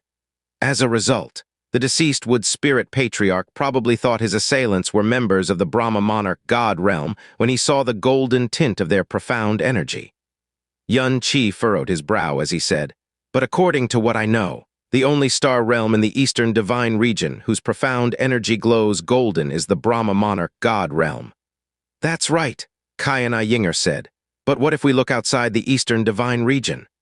Qianye's eyes flashed violently. If they considered star realms outside the Eastern Divine region, there was one other star realm whose profound energy glowed with a golden light. The Southern Sea God realm. The wood spirit patriarch and his wife had died in the Eastern Divine region, so it was a huge stretch to connect their deaths to the Southern Sea God realm in any way. "I'm going to say something that will sound a bit ridiculous," Qianye Ying'er said in a calm voice. "Luxurious golden profound energy is undoubtedly something that the world admires and remembers. If you mention golden-colored profound energy in the Eastern Divine region, you will immediately think of the Brahma Monarch God realm. And if you were to mention the Brahma Monarch God realm, you would immediately think of our gorgeous and magnificent golden-colored profound energy. However, this preconceived notion is so strong in our minds that it unwittingly covers up many things. Something that not many people know, and you are also ignorant of this, is that unless you are a Brahma god or Brahma king who has inherited the Brahma divine power, the profound energy that comes from the Brahma Monarch bloodline alone only gives off a very faint golden tint. It is only when one of us has reached the divine sovereign realm that it's even clearly discernible. Even though they were corralling a bunch of wood spirits who had reached the divine spirit realm at best, they still allowed some of them to escape. That can only mean one thing. The person who took action against them could only be a divine king at best. Furthermore, when a Brahma Monarch practitioner is only at the divine king level, the golden tint of his profound energy is so faint that it's practically unnoticeable. Qianye Ying'er was clearly steering Xianxia, and he leaned toward a possibility neither of them had ever thought of. The possibility that the Brahma Monarch god realm wasn't behind the mass murder of the wood spirits and the suffering of He Ling and He Lin. At this point, it was almost a certainty. After all, the current Qianye Ying'er had no reason to cover for the Brahma Monarch god realm at all. Xianxia could clearly sense the turmoil in He Ling's heart through their soul connection. Moreover, Qianye Ying'er continued, royal wood spirits are extremely rare, so rare that they are rumored to be extinct in a lot of places. Naturally, their wood spirit orb are just as precious. A king realm may not be too interested in common wood spirit orbs, but there is no way they would let a royal wood spirit orb slip through their grasp. However, the culprit gave the wood spirit patriarch, a royal wood spirit, the chance to detonate his wood spirit orb, meaning that the culprit most likely failed to recognize the fact that he was a royal wood spirit. Through this, we can deduce that the culprit is a fairly young and inexperienced profound practitioner. They weren't there for the royal wood spirit orbs. They just wanted to gather some common wood spirit orbs, that's all. Xianxia frowned and stayed quiet for a moment. Golden profound light was pretty rare, but not so rare that it was an identifiable trait. For example, his golden crow flames grew more and more golden as his cultivation, and his golden crow's record of the burning world improved. Qianye Ying'er also exuded golden light sometimes when she was using the divine oracle, even though she had lost all of her Brahma god divine power.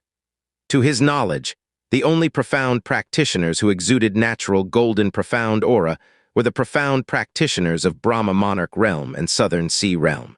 And in the Eastern divine region, the Brahma Monarch realm was the only one that fit the criteria.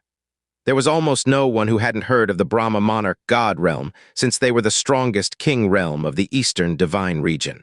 Therefore, if someone ran into a profound practitioner with golden profound aura in the Eastern divine region, it was perfectly natural to assume that they hailed from Brahma Monarch god realm, even if they had never known a denizen of the Brahma Monarch god realm their whole lives.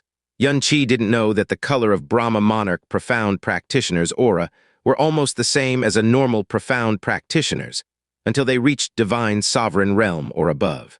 From the looks of it, whoever had attacked the Wood Spirit clan was most certainly not a divine sovereign or a divine master, much less the divine sovereign or divine master of the Brahma Monarch realm. If the Wood Spirit patriarch really had identified his killer through the color of their profound aura, then that meant that his final words were wrong from the beginning. Noticing a strange look in Qianye Ying'er's eyes, Xianxia asked, "You found out something else, didn't you?" Qianye Ying'er said, "You said that this happened 15 years ago. It reminded me of a small matter that I had completely forgotten until now." Xianxia. Qianye Ying'er said slowly as she paced back at a relaxed pace, "Did you know that Nan Wansheng visited the Brahma Monarch god realm 15 years ago? HMPH, that old bastard could always find an excuse to visit us like an annoying fly, and I always avoided him unless I had a use for him. That visit was slightly different from usual. He normally visited alone, but that one time he brought 3 people with him, the Southern Sea Elders, both divine masters, and his son, Nan Qianye. The 2 elders were the son's escorts." This was the first time Xianxia had heard this name. Nan Qianye was Nan Wansheng's youngest son. Although he was the child of a concubine, his talent stood out among the trash Nan Wansheng's women had given birth to. He had reached divine king realm at the age of 80, and he was accepted by the Southern Sea divine power, a power that no one has been able to inherit for 2,000 years. Qianye Ying'er paused here and looked at Xianxia. The temperature in Xianxia's eyes was dropping steadily as she expected. The son of Nan Wansheng, 15 years ago, divine king realm, the timing, the profound aura, the cultivation level, the age, and the experience, or rather the lack of everything, was a perfect match with Qianye Ying'er's earlier deduction. Qianye Ying'er withdrew her gaze and continued. "At the time, I thought that Nan Wansheng had come to flaunt his son to Qianye Fanchen. After all, Qianye Fanchen often took jabs at Nan Wansheng and ridiculed him for not having a worthy successor. It was also a good chance to expose Nan Qianye to the king realms of the Eastern divine region. Regardless, I was absolutely uninterested in knowing his true motive at the time. It made sense. Nan Qianye didn't even deserve to be remembered by the old Qianye Ying'er, so she wouldn't have asked about him. I've asked the Brahma kings about this for the past couple days, and I was pleasantly surprised by the very first answer I got. Apparently, the first thing Nan Wansheng asked after he met Qianye Fanchen was about the wood spirits. Qi's eyebrows sank immediately. "Give me all the details." Qianye Ying'er wrapped her arms around her breasts and gazed into the distance. Nan Qianye's cultivation was mostly built through external power and spirit herbs. As a result, his foundation was extremely unstable, and his profound aura was impure after he entered Divine King Realm. If Nan Wansheng wanted his son to inherit the Southern Sea divine power in the best possible state, and in the shortest amount of time possible, then the first thing he must do was to purify his son's profound energy. She looked at him again and said slowly, "And to do that, he needed a lot of wood spirit orbs." Qi slowly clenched his fists as his frown grew darker. The tragedy of the royal wood spirit clan was just a minor matter in the god realm. Even most of what Qi knew came from the bits and pieces he gathered from the wood spirit clansmen. Therefore, no one thought that the strongest king realm in the southern divine region would be involved in a matter this minor, especially since it had happened in the eastern divine region. Was it a coincidence? The profound aura, timing, profile, cultivation, and goal were all a perfect fit. How could such a perfect coincidence possibly exist? Surely the Southern Sea realm had a million ways to obtain the wood spirit orbs they needed. Why would Nan Wansheng make the trip to the Eastern Divine region himself? Qi asked in a chilly tone. Heh, the answer's simple, Qianye Ying'er sneered. The wood spirits are extinct in the Southern Divine region as a matter of course. They are most spotted in the Western Divine region. But as you can imagine yourself, even Nan Wansheng didn't have the gall to commit something this heinous right under the Western Divine region's nose.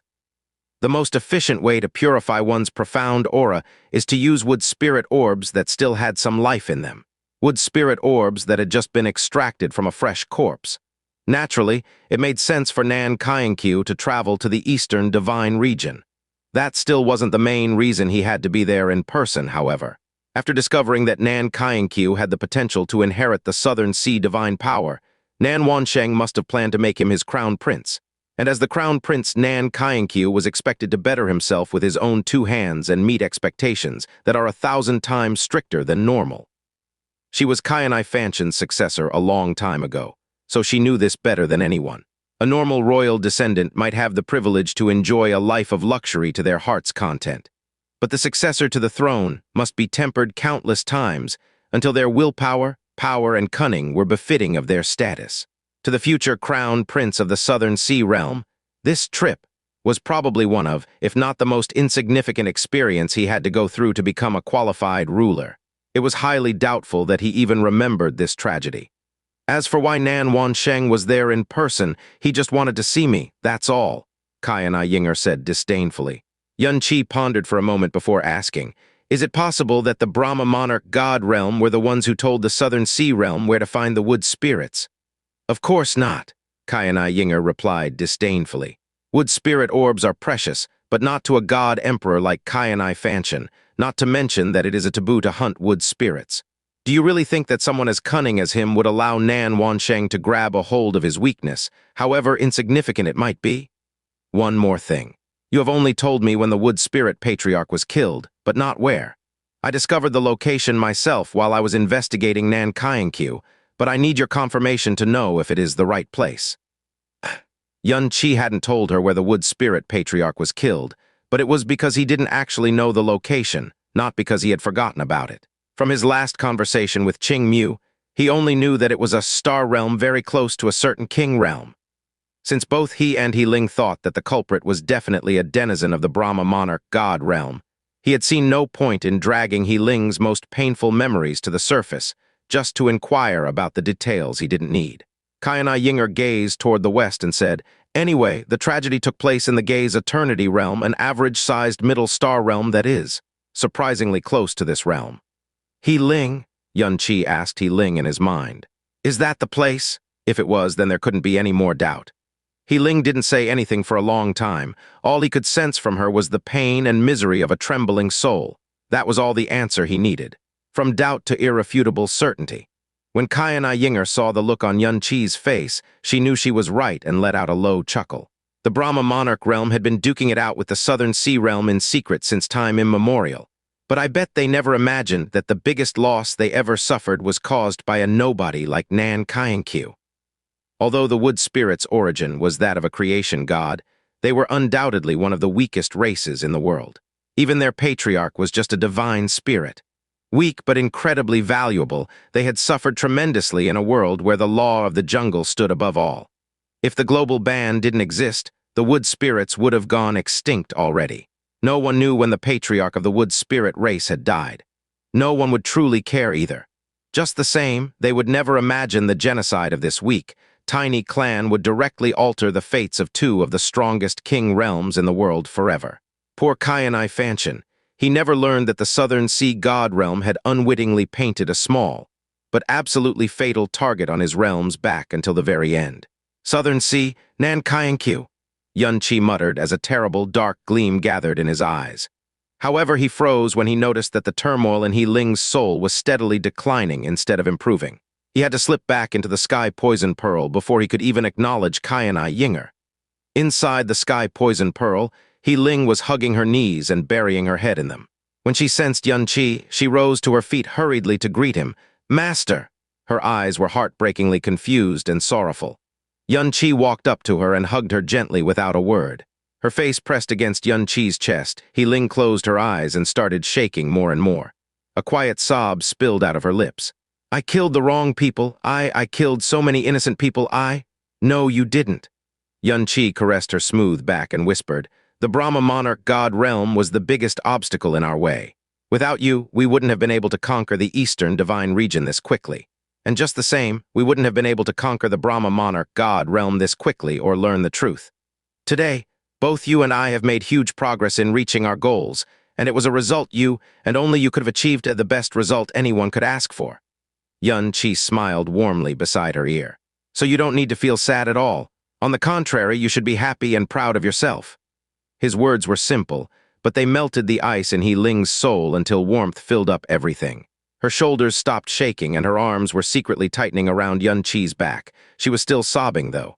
"Amen. I'll believe what you say, Master." It was at this moment a burning moon divine envoy called out to him. "Your Magnificence, a messenger from the Southern Sea realm is requesting to meet you." The name, Southern Sea, immediately put a frown on Qianye's face. He shot He Ling a comforting look before leaving the sky poison pearl. He replied immediately, "Let him in." What perfect timing! Qianye Ying'er gazed toward the south. Nan Wansheng must have lost his patience after seeing what happened to the Brahma Monarch and Moon God realms. Qianye didn't give her a reply. His expression was cold and dark. Although all the pieces seemed to fit perfectly, a deduction was ultimately still a deduction. And who better to obtain the truth from than the mouth of the Southern Sea God Emperor himself? Very soon an impressive man dressed in golden clothes was led before Qianye. The man bowed respectfully before saying, "Greetings, Devil Master. Congratulations on conquering the Eastern Divine region and rewriting the history of the God realm in just half a month's time." Qianye stared at him before asking, "Is that a quote directly from your master himself?" "That's correct," the messenger answered evenly. Then the man extended an invitation letter that glowed with an unusual golden light to him and said, "On behalf of my king, the Southern Sea God Emperor, I am here today to invite you to the Southern Sea Crown Prince's crowning ceremony. My king said that you'd be bestowing a great honor upon the ceremony if you would be so kind as to attend in person." Qianye raised his eyebrows and flipped over his palm. The next instant, the invitation letter had appeared in his palm. Time, 7 days from now. And the crown prince was Nan Qianye. Qianye and Qianye Ying'er exchanged a silent glance with each other. An icy, eerie smile flashed across Qianye's lips as he put away the invitation letter and said, "Tell your master that I will be on time." The messenger looked obviously surprised. Although he was in the Southern Divine region until today, the tragedy of the Eastern Divine region had practically spread to the entire world. In just half a month, the Divine region had been bled like a pig, and the fate of the King realms was only worse than the other. The mere rumor of Qianye's cruelty and tyranny was enough to send shivers down anyone's spine. That was why he had expected to be murdered violently from the moment he set foot in this hall. He didn't expect to receive such an amiable reply at all. Half a breath later, he finally recovered himself and bowed. "I shall leave and carry your answer to my king immediately. I am sure my king will be thrilled to hear your reply." Realm left, Qi's eyes flashed with a dark light. Officially appointing a crown prince is usually something that requires a long period of preparation. Even if they're sending out invitations to all the realms, they will normally do it at least a month in advance, Qianye Ying'er said in a measured voice. It's obvious that they're plotting something with this sudden move of theirs. "They're testing the waters," Qianye said. "They're using this as an opportunity to form a coalition with all the realms in their divine region and to form an alliance with the Western divine region as well," Qianye added. The two short sentences uttered by the two Brahma Monarch ancestors had completely exposed the Southern Sea God Emperor's motives. "Never underestimate Nan Wangsheng, and it would be even more foolish of you to underestimate the Southern divine region," Qianye Ying'er said. "You wasted all of the devil crystals of eternal darkness on the moon god realm, and I'm quite confident that you exhausted all of the poison within the sky poison pearl as well. Conquering the four core king realms of the Southern divine region will be an incredibly difficult task. At the very least, it will be much harder than what we've experienced in the Eastern divine region." As they were the heart of their own respective divine regions, if someone conquered all the king realms, it also meant that they had effectively conquered the entire divine region, whether it be the Eastern divine region or Southern divine region. Of the four king realms of the Eastern divine region, the star god realm had gone into steep decline since that incident with the evil infant. The moon god realm had been blown to bits, and the strongest Brahma Monarch god realm had been pushed to edge of annihilation by the heaven-wounding, thought-shattering poison. The only king realm they had engaged in a proper battle was the eternal heaven god realm, and they had only done so after they lured away half of their core strength and cut off all avenues of reinforcement. The four king realms of the Southern divine region were at full strength, and not only did their combined power far exceed the four king realms of the Eastern divine region, they were also extremely wary of the devil people of the Northern region now. Qianye Ying'er wasn't exaggerating in the slightest. "Currently, the most rational thing we can do is to hide our hostility and pretend to be friendly while we use this time to consolidate the Eastern divine region's power. When it comes to war between the divine regions, the Southern divine region won't do anything stupid, unless hostilities are both imminent and inevitable. This is also the reason behind the Southern Sea God realm's sudden decision to elect a crown prince. However," she said as she shot Qianye a glance, "you definitely won't do as I just said, right? What is the thing that could most threaten us from the Southern Sea God realm?" Qianye asked coldly. "The core of the Southern Sea God realm's strength is composed of the 4 sea kings and the 16 sea gods," Qianye Ying'er replied. "However, they've lost 2 of the 4 sea kings, and I think that the Southern Sea God Emperor is filled with regret right now." The Southern Sea God realm also possessed many artifacts left behind by the gods. In fact, they have the greatest number of artifacts among all the king realms, and the number of hidden hands they can play is beyond counting.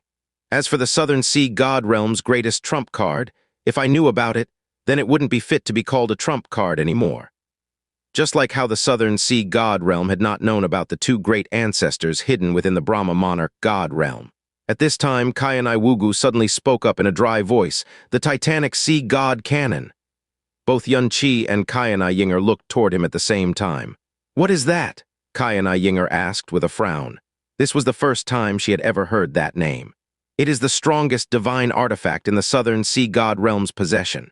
It was also the guardian weapon of the primordial era's Southern Sea God clan." Qianye continued. "In the primordial era, the Southern divine region was also where some of the fiercest battles between the gods and devils took place. These battles caused countless artifacts and inheritances to be scattered across the region. The artifacts which could be controlled by humans were all taken, but there were still many primordial artifacts which contained power which could not be controlled, and they were used in the construction of a very unique formation, the Grand Sea God Formation. Once this Grand Sea God Formation is activated, the power within these artifacts is quickly drawn out to serve as the power source for the Titanic Sea God Canon. How powerful is it?" Qianye Ying'er's golden brows started to knit together. If this was something even she was unaware of, it couldn't be something ordinary. Qianye said in a slow and measured voice, According to the ancient records, the titanic sea god cannon forged by the Southern Sea God clan is powerful enough to kill an actual god in one shot. Qianye Ying'er. Xianxia. When the Southern Sea ancestor found the Southern Sea legacy, he also found the titanic sea god cannon buried deep underground. When he found it, it was not damaged beyond repair, and its divine might still lingered. Because of the limits of this era's level and resources, there is naturally no way that the titanic sea god cannon will be able to display the sort of divine might it displayed in the primordial era. However, it absolutely isn't something you can make light of. The Brahma Monarch ancestors, who had experienced all the vicissitudes of life and even broken the boundaries of life and death, had actually used the word absolutely twice. It was evident just how apprehensive they were about this titanic sea god cannon. Even though it is extremely powerful, it uses up a lot of resources and is very hard to control. The Southern Sea God realm won't use the titanic Sea God cannon unless they have no choice. Qianye Ying'er was clearly trying to tell Xianxia to not make any reckless moves. Qianye Ying'er's brow furrowed deeply, and she remained silent for a very long time. However, Xianxia did not show any fear and even asked a very peculiar question. Is the Southern Sea God realm aware that you know about the existence of the titanic Sea God cannon? Qianye Ying'er and Qianye Bingzhu shook their heads simultaneously. This secret is something the ninth Brahma Heaven God Emperor unwittingly discovered on one of his visits to the Southern Sea God realm. To this day, the Southern Sea God realm still doesn't know that the Brahma Monarch God realm is aware of this secret. Then that's fine. As he said those three words in a grim voice, Xianxia looked toward the south. His mouth suddenly curved up into a sinister grin, and when the two Brahma ancestors saw it, they felt a chill go through their hearts. In the blink of an eye, the 7-day time limit that Xianxia had set for all the upper star realms in the eastern divine region had passed. There are a total of 64 upper star realms that have not yet declared their loyalty, and whose leaders have not been branded with the dark mark. Heaven-Defying reported to Xianxia. Most of the realm kings of these upper star realms have either died or fled. Due to the great chaos and unrest that ensued, they have either been unable to elect a new realm king, or no one has dared to succeed the position of realm king. There are also 20 more star realms who would rather die than surrender. However, revolts have broken out in many of these star realms, and countless profound practitioners are trying their best to flee these realms. After he said that, Heaven-Defying started to recite the names of all 20 star realms. When Heaven-Defying said the three words, Flame God Realm, Xianxia's eyebrows twitched. Other than that, there is also the unique Heavenly Mystery Realm. Right now, there are no longer any living people in the Heavenly Mystery Realm. All of their disciples have been dismissed, and the Heavenly Mystery three elders who ruled the realm together were all found dead in front of the Heavenly Mystery Temple. Your Magnificence, you only need to say the word, and we will exterminate all of these star realms post-haste. Destroy all of the disobedient star realms. These few words had effectively caused the deaths of countless living beings. However, Xianxia had said them in an oh-so-casual manner. However, you don't need to bother with the Flame God realm. Xianxia's voice grew heavier. It just so happens that I am going to make a trip to the Snow Song realm.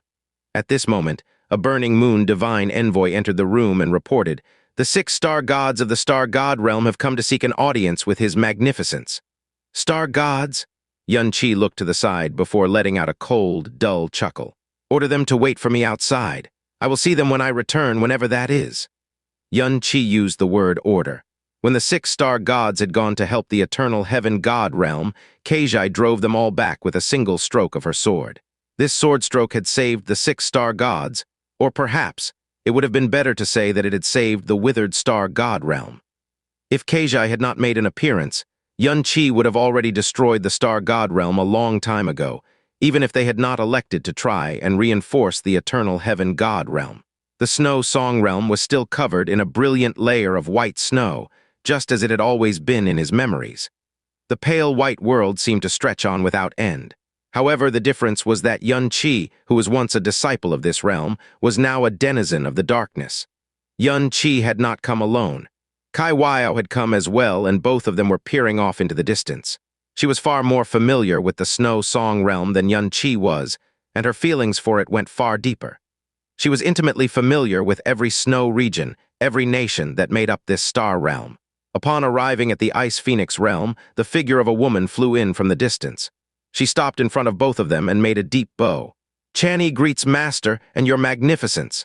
She had faithfully guarded the Snow Song realm the entire time, and she hadn't left it once. "What's the situation here?" Xianxia asked. Qianye immediately replied, "Your magnificence, many foreign profound practitioners fled to the Snow Song realm in the beginning, and it caused quite a bit of unrest at the borders.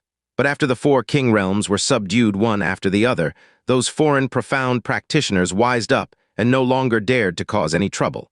There was also no one who dared to approach the Ice Phoenix realm. The Ice Phoenix realm's barrier was still up, and it still prevented all outsiders from entering. Qianye arrived in front of the barrier, but he did not try to force his way through. Instead, he stretched out a hand to gently tap the barrier, causing a crisp clanging sound to ring through the air. The sound wasn't especially loud, but it instantly spread throughout the entire Divine Ice Phoenix sect. The Snow Song realm was naturally on tenterhooks during this extremely unique period of time. Most of the disciples who were on guard duty flooded out to meet the intruder. But when they were able to see who the black figure floating in the sky was, their eyes immediately widened as they froze in place. Senior brother, you?" An Ice Phoenix disciple unwittingly cried out, but his voice was immediately sealed by the Ice Phoenix elder beside him. He was the Devil Master of the North, someone who could destroy a star realm with a single word. So if they casually addressed him as Senior Brother Yun as they had before, it would undoubtedly be a crime that was at the very least punishable by death. The elder wanted to step out to greet Qianye, but no matter how hard he tried to muster up his courage, he could not even take half a step forward. What a joke, even god emperors, existences that were as exalted as actual deities in their world, had suffered miserable deaths at his hands. Higher realm kings had groveled in front of him like undignified animals. He was merely a lowly Ice Phoenix elder, so he was in no way qualified to speak to the Devil Master of the North. Quickly go and inform the sect master," he said in a shaky voice. He had actually forgotten to send a personal sound transmission amidst this dreadful silence. The atmosphere in the Ice Phoenix realm quickly changed, and the core members of the Divine Ice Phoenix sect soon gathered outside. As they stared at the floating Qianye, the looks in their eyes were incredibly complex. Shock, fear, and extreme unease were all mixed in with a small bit of hope and expectation. The Northern Divine Region had started their invasion of the Eastern Divine Region from the north, and when all the realms were thrown into great chaos, only the Snow Song realm remained peaceful and untouched. Afterwards, Mu Bingyun was taken away by one of the Brahma kings of the Brahma Monarch god realm, but she was delivered back to the realm safe and sound a few short hours later. Mu Bingyun had not explained the situation clearly, but it seemed as if she had been saved by people from the Northern Divine Region. As a result, they were more than willing to believe that Qianye had not come to bring disaster to the Snow Song realm. However, the halo of darkness that radiated from his body was simply far too terrifying, and they couldn't help but react with fear. A woman who was wrapped in darkness stood by his side. From the images that had been projected from the eternal heaven god realm over the past few days, they already knew that this was Qianye's empress in the Northern Divine Region. So the top 2 people in charge of the Northern Divine Region had deigned to visit their Snow Song realm today. Every Ice Phoenix elders had gathered, but not a single one of them dared to step forward. Qianye remained motionless throughout, and he was staring toward the north, almost as if he was in a daze. Finally, Mu Bingyun arrived, and that familiar aura of ice and snow caused Qianye to turn his head to look toward her. Only a short 4 years had passed, but it now seemed like a lifetime ago. The Ice Phoenix barrier soundlessly opened with a gentle wave of her hand. As the Ice Phoenix elders stared at her with trembling eyes, Mu Bingyun floated into the air to stand in front of Qianye and Qianye. She spared Qianye a glance, but after that, her eyes stared straight into Qianye's without blinking. After a short period of heavy silence, a sweet smile appeared on her face as she said, "Being able to return without any fear is naturally better than anything else." She had been dreaming of a moment like this for the last few years, but it had been a subconscious yearning, because she never dared to hold for a hope as extravagant as this one. However, he had truly returned. He had returned boldly and without any fear, and it had only taken him 4 short years to do so. The other person who was most important to her had also been returned to her safe and sound. As a result, the dark mist that had shrouded her life over the last few years had vanished into thin air. Everything that was happening now seemed like a dream. This sweet smile, a smile that Qianye was most familiar with, caused his vision to blur for an instant. In that instant, he felt as if he had returned to the time when they had first met, as if nothing had ever changed. Palace Master Bingyun. Qianye still addressed her by that familiar title just as he had all those years ago. He continued in a soft voice, "I've been gone for many years, so I'd like to take a look at the sacred hall." "I'll bring you there," Mu Bingyun said. "Ah, the two of you can go on without me." Qianye smiled as she looked at Mu Bingyun, but she did not move to follow them. Qianye and Mu Bingyun moved toward the Ice Phoenix Sacred Hall under a multitude of wide-eyed stares. No devilish might filled the sky, and no other power rippled the air. Qianye stood off in the distance as her divine senses swept across this vast, snowy region. She muttered to herself softly, "It seems as if we haven't recruited any new disciples in quite a while." "Qianye," she suddenly said, "tell someone to send a sound transmission to the Flame God Realm King to let him know that Qianye has come to visit the Snow Song Realm." Qianye stood in shocked silence for 2 whole breaths. It was as if he couldn't bring himself to believe that the Devil Queen of the North actually knew his name. It was only when Qianye finally turned to look at him that he was convinced that the Devil Queen had really called him by name. He anxiously squeaked out a reply and hurried off to send that sound transmission. Ice Phoenix Sacred Region. This place was still eternally shrouded in snow, just like he remembered. As he walked up those unmarked snowy steps and arrived in front of the sacred hall, his eyes swept across the area as he took in his surroundings. The pond, the ice bed, the ice sculptures, everything was as he remembered. After Mu Bingyun had succeeded the title of Sect Master, the Ice Phoenix Sacred Hall had become her personal abode. But she had not touched a single thing in this place for the past few years. Even the simple trinkets that Mu Qianye had loved were all in their original places. In the corner, one could see a clear line run down the surface of an ice lantern. This was the crack he had created after Mu Qianye, Qianye, forced him to ingest the horned dragon's blood, causing him to go wild and nearly push Mu Feixu down, to think that it still hadn't been fixed. When she saw Qianye come to a complete halt as he stared at his surroundings blankly, Mu Bingyun said in a soft voice, "Come in." Qianye did not make a move to go inside. He asked in a rather absent-minded manner, "If Master were to see me right now, would she detest what I've become?" Mu Bingyun was taken aback by those words. This devil master of darkness who had slaughtered countless star realms and living creatures with nary a single word was actually too hesitant and timid to enter this sacred hall, a place where he had shared countless memories with Mu Qianye. "Yes," Mu Bingyun replied, "because you're actually still addressing her as Master. It was fine for you to not understand, but now, do you still not understand why she was so insistent on expelling you from the sect?" "So what if I understand?" Qianye replied in a soft voice. He let out a miserable, self-deprecating chuckle. "How many people did my past naivete end up killing? I'd rather she detest me, hate me." He slowly bent down and looked at Mu Bingyun. "Palace Master Bingyun, do you still hate me?"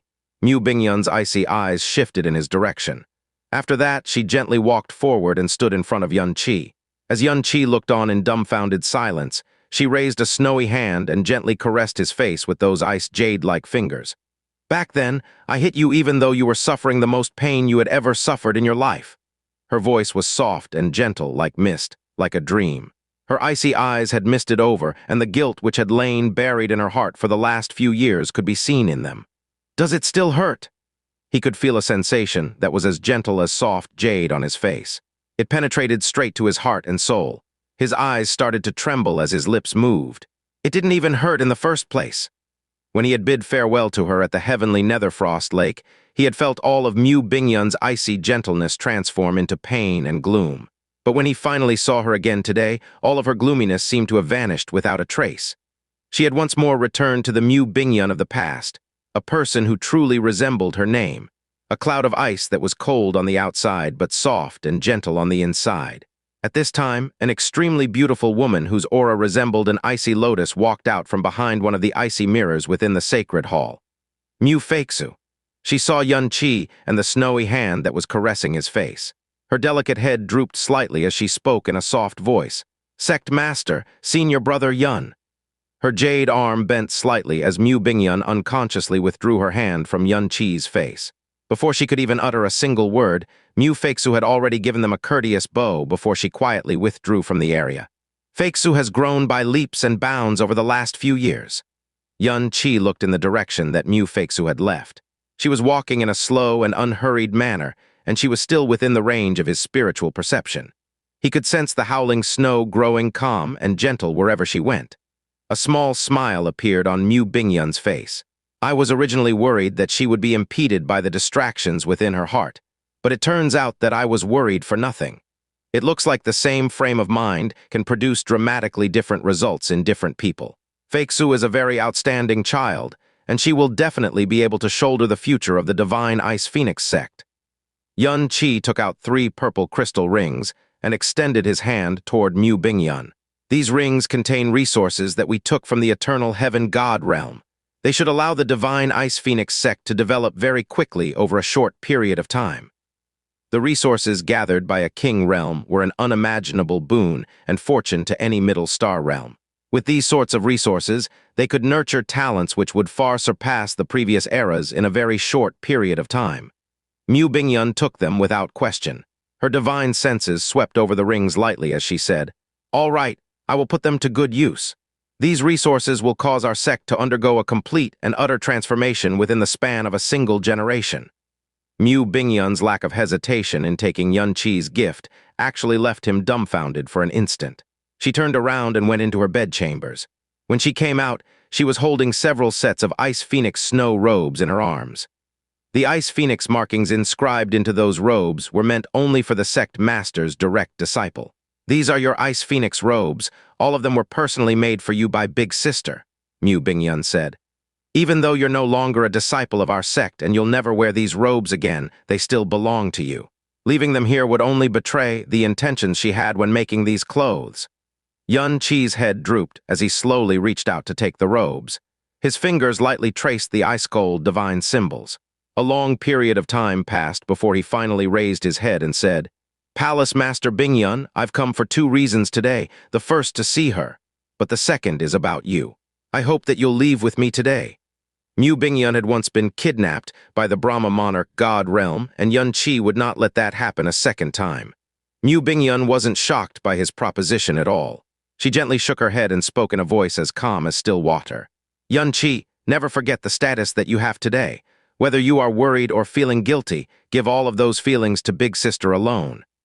As for me and the Snow Song realm, we will and should never become something that binds or impedes you. Even if the Snow Song realm were to one day meet with the most catastrophic end, I would still choose to die with it." Even though her voice was soft and gentle, it was filled with exceptional steel. It was clear that her words brooked no argument. "Also, I don't wish for you to see her as you are right now. The stench of blood and malice that is radiating from your body is far too thick. It will disturb her rest. If you ever achieve your objectives one day and finally allow her to cease her worrying for you, then you can come and see her." Qianye. "However, if you truly must take someone with you," Mu Bingyan's tone grew thick with meaning, "then take Feixiu along with you." After he left the Ice Phoenix sacred region, Qianye hovered high in the air and allowed his body to sway within the howling snow. He stared at the boundless plains of snow with ice-cold eyes. But it wasn't the sort of cold that would mercilessly penetrate into your bones. It was the kind of cold that was calm and serene. This was the most calm he had ever been since his return to the eastern divine region.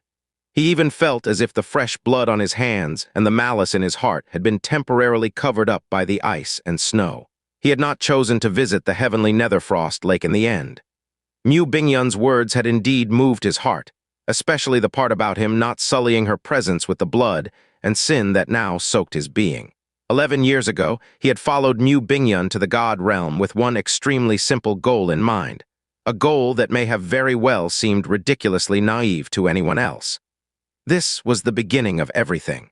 At that time, neither he nor Mu Bingyan could possibly imagine that he would become the axis upon which the fate of the entire god realm would turn. He had already conquered the eastern divine region and shown the world his shocking, devilish might. The truth behind everything had also been exposed to the entire universe, and he still had the northern divine region, this perfect escape route that could not be cut off, the perfect stronghold that could not be toppled.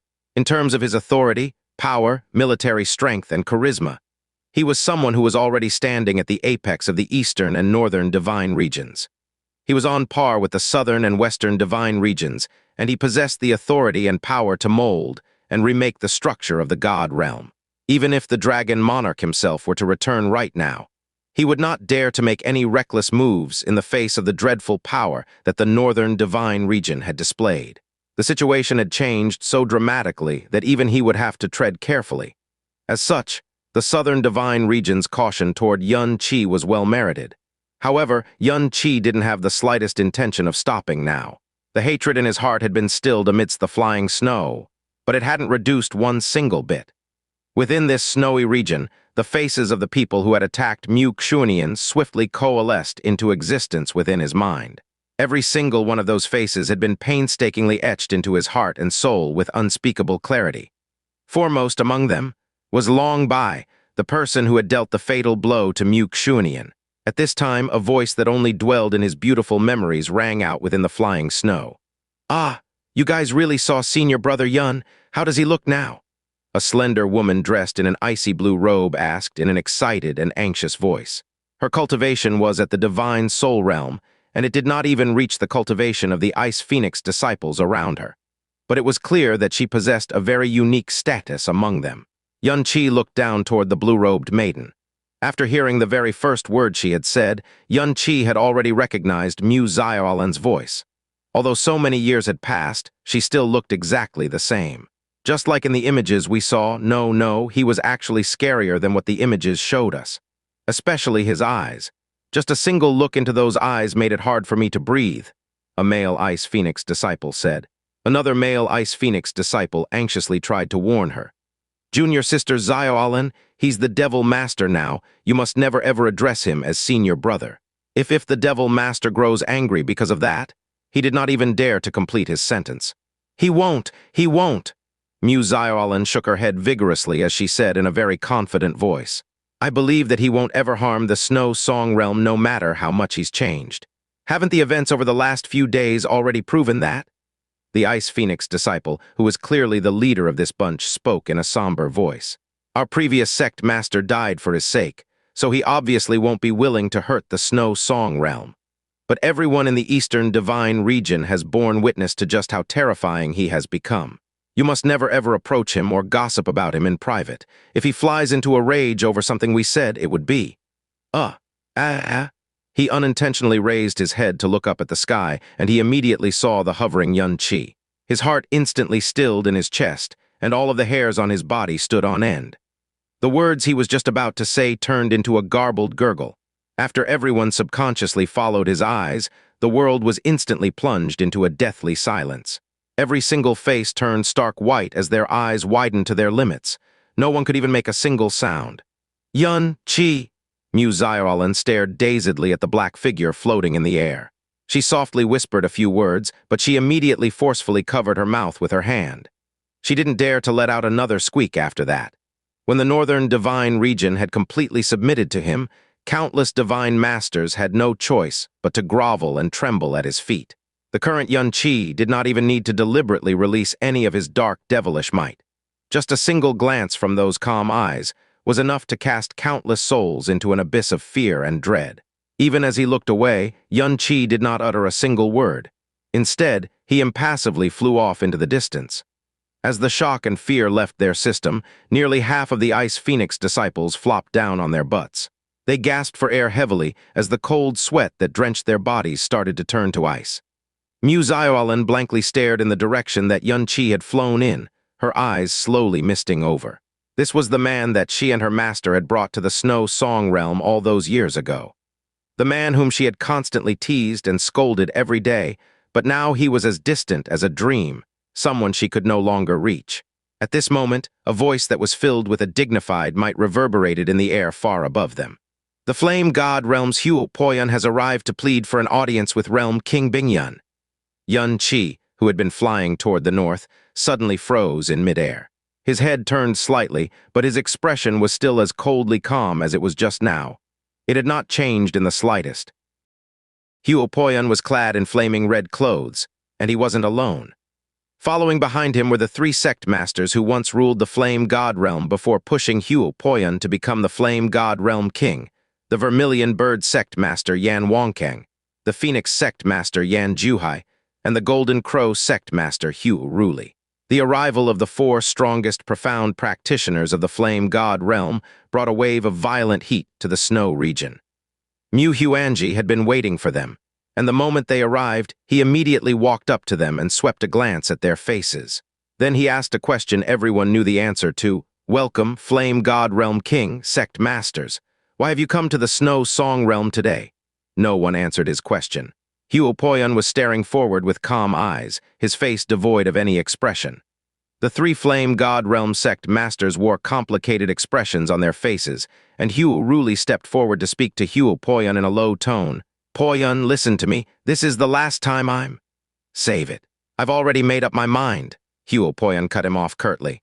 Heaven-Defying nearly crushed his own teeth right there and then. Heaven-Defying was a fierce and stubborn man. Once he made up his mind on something, he would never back down. It was a trait every man and woman in the Flame God realm and the Snow Song realm were aware of. Qianye wasn't as fierce as Heaven-Defying was, but he definitely outdid his master in the stubbornness department. Qianye frowned a little before saying, "I'll inform the sect master right away." "No need," Heaven-Defying said seriously while looking up a little. "Here is fine." The snow suddenly stopped, and an invisible, soundless pressure pressed down from above. The 3 sect masters lost their breath as their vision darkened. A pitch-black figure slowly appeared before Heaven-Defying's eyes. No one knew when he appeared in the sky. His eyes were as black as the night, as his gaze was devoid of any affectionate emotions such as longing or friendliness. There was only coldness and indifference.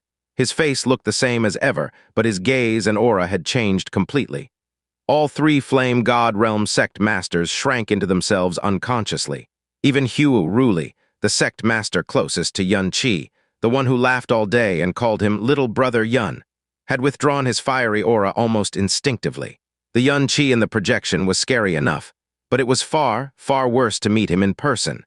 It went beyond simple humility and felt more like their throats were being clutched by a devil. All it took was one thought, and he could and would kill them no matter the kind of relationship they shared in the past. Heaven-Defying was the only one looking up at Xianxia and smiling a little. "Long time no see, Xianxia. You look much better than I expected." On the other side, the witch Qianye had just arrived. She frowned immediately when she heard his greeting. It was incredibly rude for a mere higher realm king to address Xianxia so directly. She was about to step out and teach the man a lesson when Qianye held an arm in front of her and stopped her. After that, she turned her neck and looked at a patch of snow on the other side of the meeting. There Mufexu was standing and watching everything in silence. Qianye wisely took his leave from the meeting he had no part in. Without changing his posture or behavior in the slightest, Xianxia said, "I'm glad you showed up yourself and saved me some time, Flame God Realm King. As a reward, I promise to make your death swift." Devil Master," Heaven-Defying hurriedly rushed forward and said, "We have come to apologize to you. Poyun wasn't trying to disobey you on purpose. He was just on the verge of a breakthrough and couldn't leave his secluded cultivation in time to meet you. I beg you to recall your friendship and give Poyun, the Flame God Realm, a chance to vow their loyalty and devotion to you." He was hoping to address Xianxia as Little Brother Yun and shorten the gap that had appeared between them, but he quickly discovered that he lacked the courage to say it when he was actually facing the man himself. "Friendship," Xianxia said indifferently. "Whatever friendship the Flame God Realm King and I shared in the past has been completely buried by his own actions. So pray tell, what friendship are you talking about?" Heaven-Defying's entire body tensed as bitterness welled in his heart. He had only learned of Heaven-Defying's decision to leak Xianxia's whereabouts to the Holy Eve's realm after the fact, and to this day, he couldn't understand why his former disciple had committed such a senseless act. One thing was sure, Xianxia was no longer Heaven-Defying's friend. The fact that Xianxia hadn't taken revenge on Heaven-Defying was the most anyone could expect from him. Heaven-Defying smiled without fear despite Xianxia's death threat. He opened his palm and summoned a golden flame, the snow around him melting swiftly because of the heat. "Back then, you and I promised to duel each other after we entered the eternal Heaven-Divine realm. In the end, you didn't enter the eternal Heaven-Divine realm, but this looks like as good a time as any to fulfill that promise." "Promise?" A scornful smile spread across Xianxia's lips. "I don't remember such a thing. It doesn't matter." Heaven-Defying still looked completely calm. The golden flames in his hand grew thicker and thicker. "I remember, and that's enough." His entire body burst into flames as he leaped into the air. The golden crow flames in his hand condensing into a flaming sword, he swung the weapon straight at Qianye. "Po-yun!" All three sect masters turned pale in shock. It was because there was no turning back the second Po-yun attacked Qianye. All three of them attacked at once, but there was nothing they could do to the current Po-yun. Po-yun easily sent them flying away from him before closing the distance between Qianye and himself rapidly. The Divine Master's fiery might caused the usually chilled air of the Snow Song realm to distort unnaturally. Qianye waited until Po-yun's flames had gotten close to him before he casually raised his hand and made a gripping motion. The fiery light that dazzled the sky dimmed suddenly. Then the flames surrounding Po-yun's body and even the flaming sword he created started extinguishing on their own. By the time Po-yun came to a stop in front of Qianye, the fire had died away completely. Even the golden crow flame in his eyes had grown unnaturally dim. As Qianye's realm and his understanding of the law of nothingness grew, so did his mastery over the power of fire. At the very least, it was absolutely far beyond anything Po-yun could ever imagine. Po-yun's pupils shrank a little when almost all of his golden crow flames suddenly died without warning. He also found himself frozen just in front of Qianye, unable to move even another millimeter forward. Somehow, Qianye's dark powers had devoured his fiery powers. He was defeated before their powers even clashed against one another. Qianye was right in front of him. He wasn't sneering, he wasn't looking down on him, he wasn't even taking pity at his shameful display. There was only infinite darkness and indifference. It was as if he didn't even deserve to be pitied or scorned.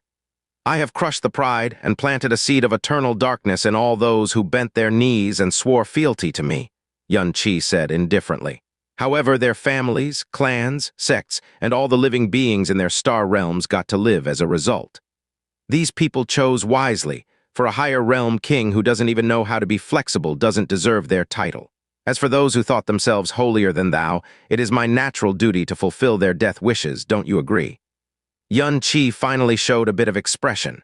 He let out a cold chuckle before saying, "Well, in any case, you are much luckier than either one of those people. We were friends, so I will kill you myself." Wait. Ruli Yanjuhai and Yan Wongkang rushed forward at the same time and shouted panikedly, "Please have mercy, Devil Master, he definitely..." Heh. One chuckle was all it took to silence the three sect masters and freeze their bodies. "I haven't forgotten what the Phoenix Spirit did for me back at the ancient god burying Inferno prison. Therefore, I promise not to harm the Flame God realm. But if I hear another word of pleading from you three, then you will all die with him." His frosty words left no room for rebuke.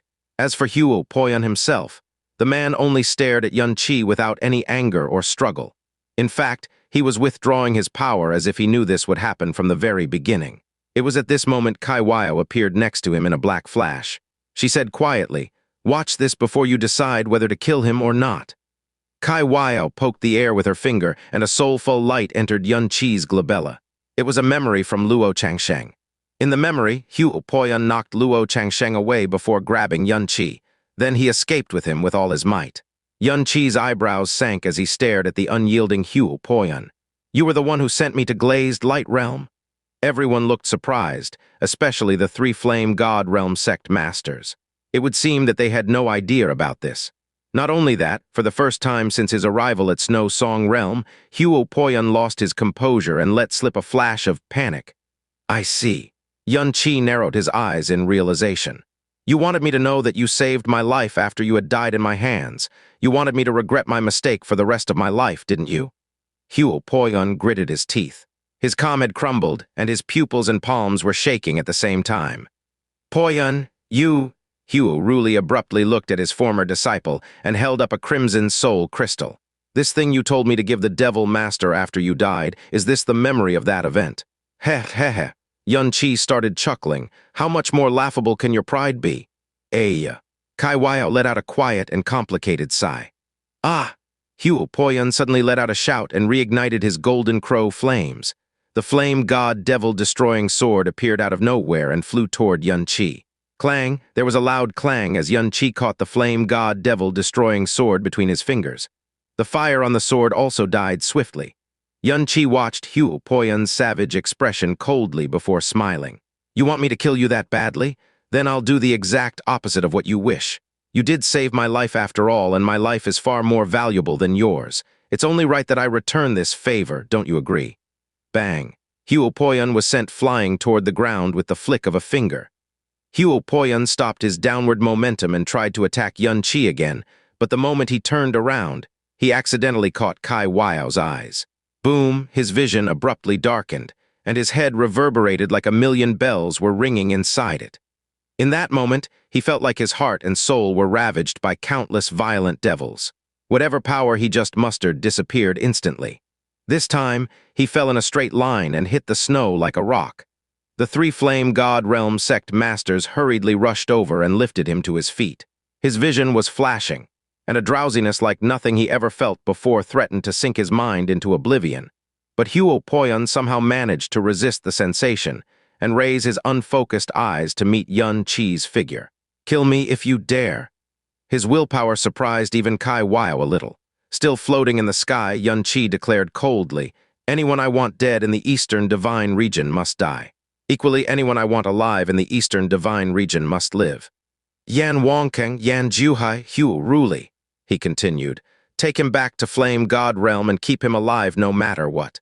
If he dies, I promise you I'll wipe Flame God Realm from the face of the Eastern Divine Region." "You—" The feedback was too much for him to bear, and Huopoyan's vision turned black one last time before he fainted completely. Despite being unconscious, his teeth were clenched so tightly that blood was dripping down from his gums. Not only did Qianye didn't kill Huopoyan, he even gave the devilish order to keep him alive at all cost. The three Flame God Realm sect masters didn't know if they should rejoice or feel sorrow about this. They picked Huopoyan and gave Qianye a simple salute. After that, they flew away without saying another word. Words couldn't describe their feelings right now. Qianye stared into the distance without moving for a very long time. The Ice Phoenix elders and disciples had left soundlessly while he was in deep thought. No one dared to get close to him. "What are you thinking?" Qianie approached Qianye and asked a seemingly casual question. Qianye exhaled slightly before asking, "Devil Queen, you've met countless people in your life, am I right?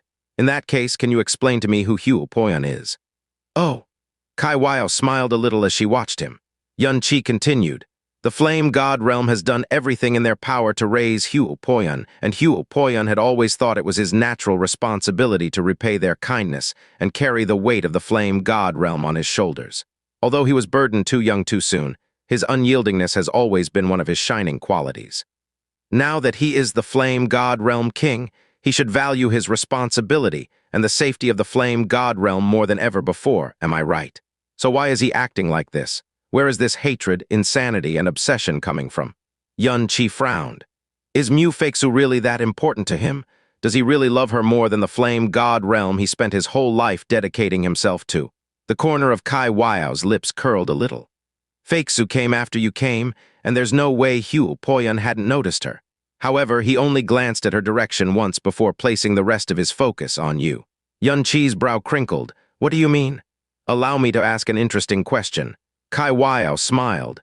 "Do you think Huopoyan is obsessed with Mu Feixu, or do you think he's obsessed with the fact that you are the person she likes?" "Qianye, the two of you used to be very good friends, am I right?" Qianie asked suddenly.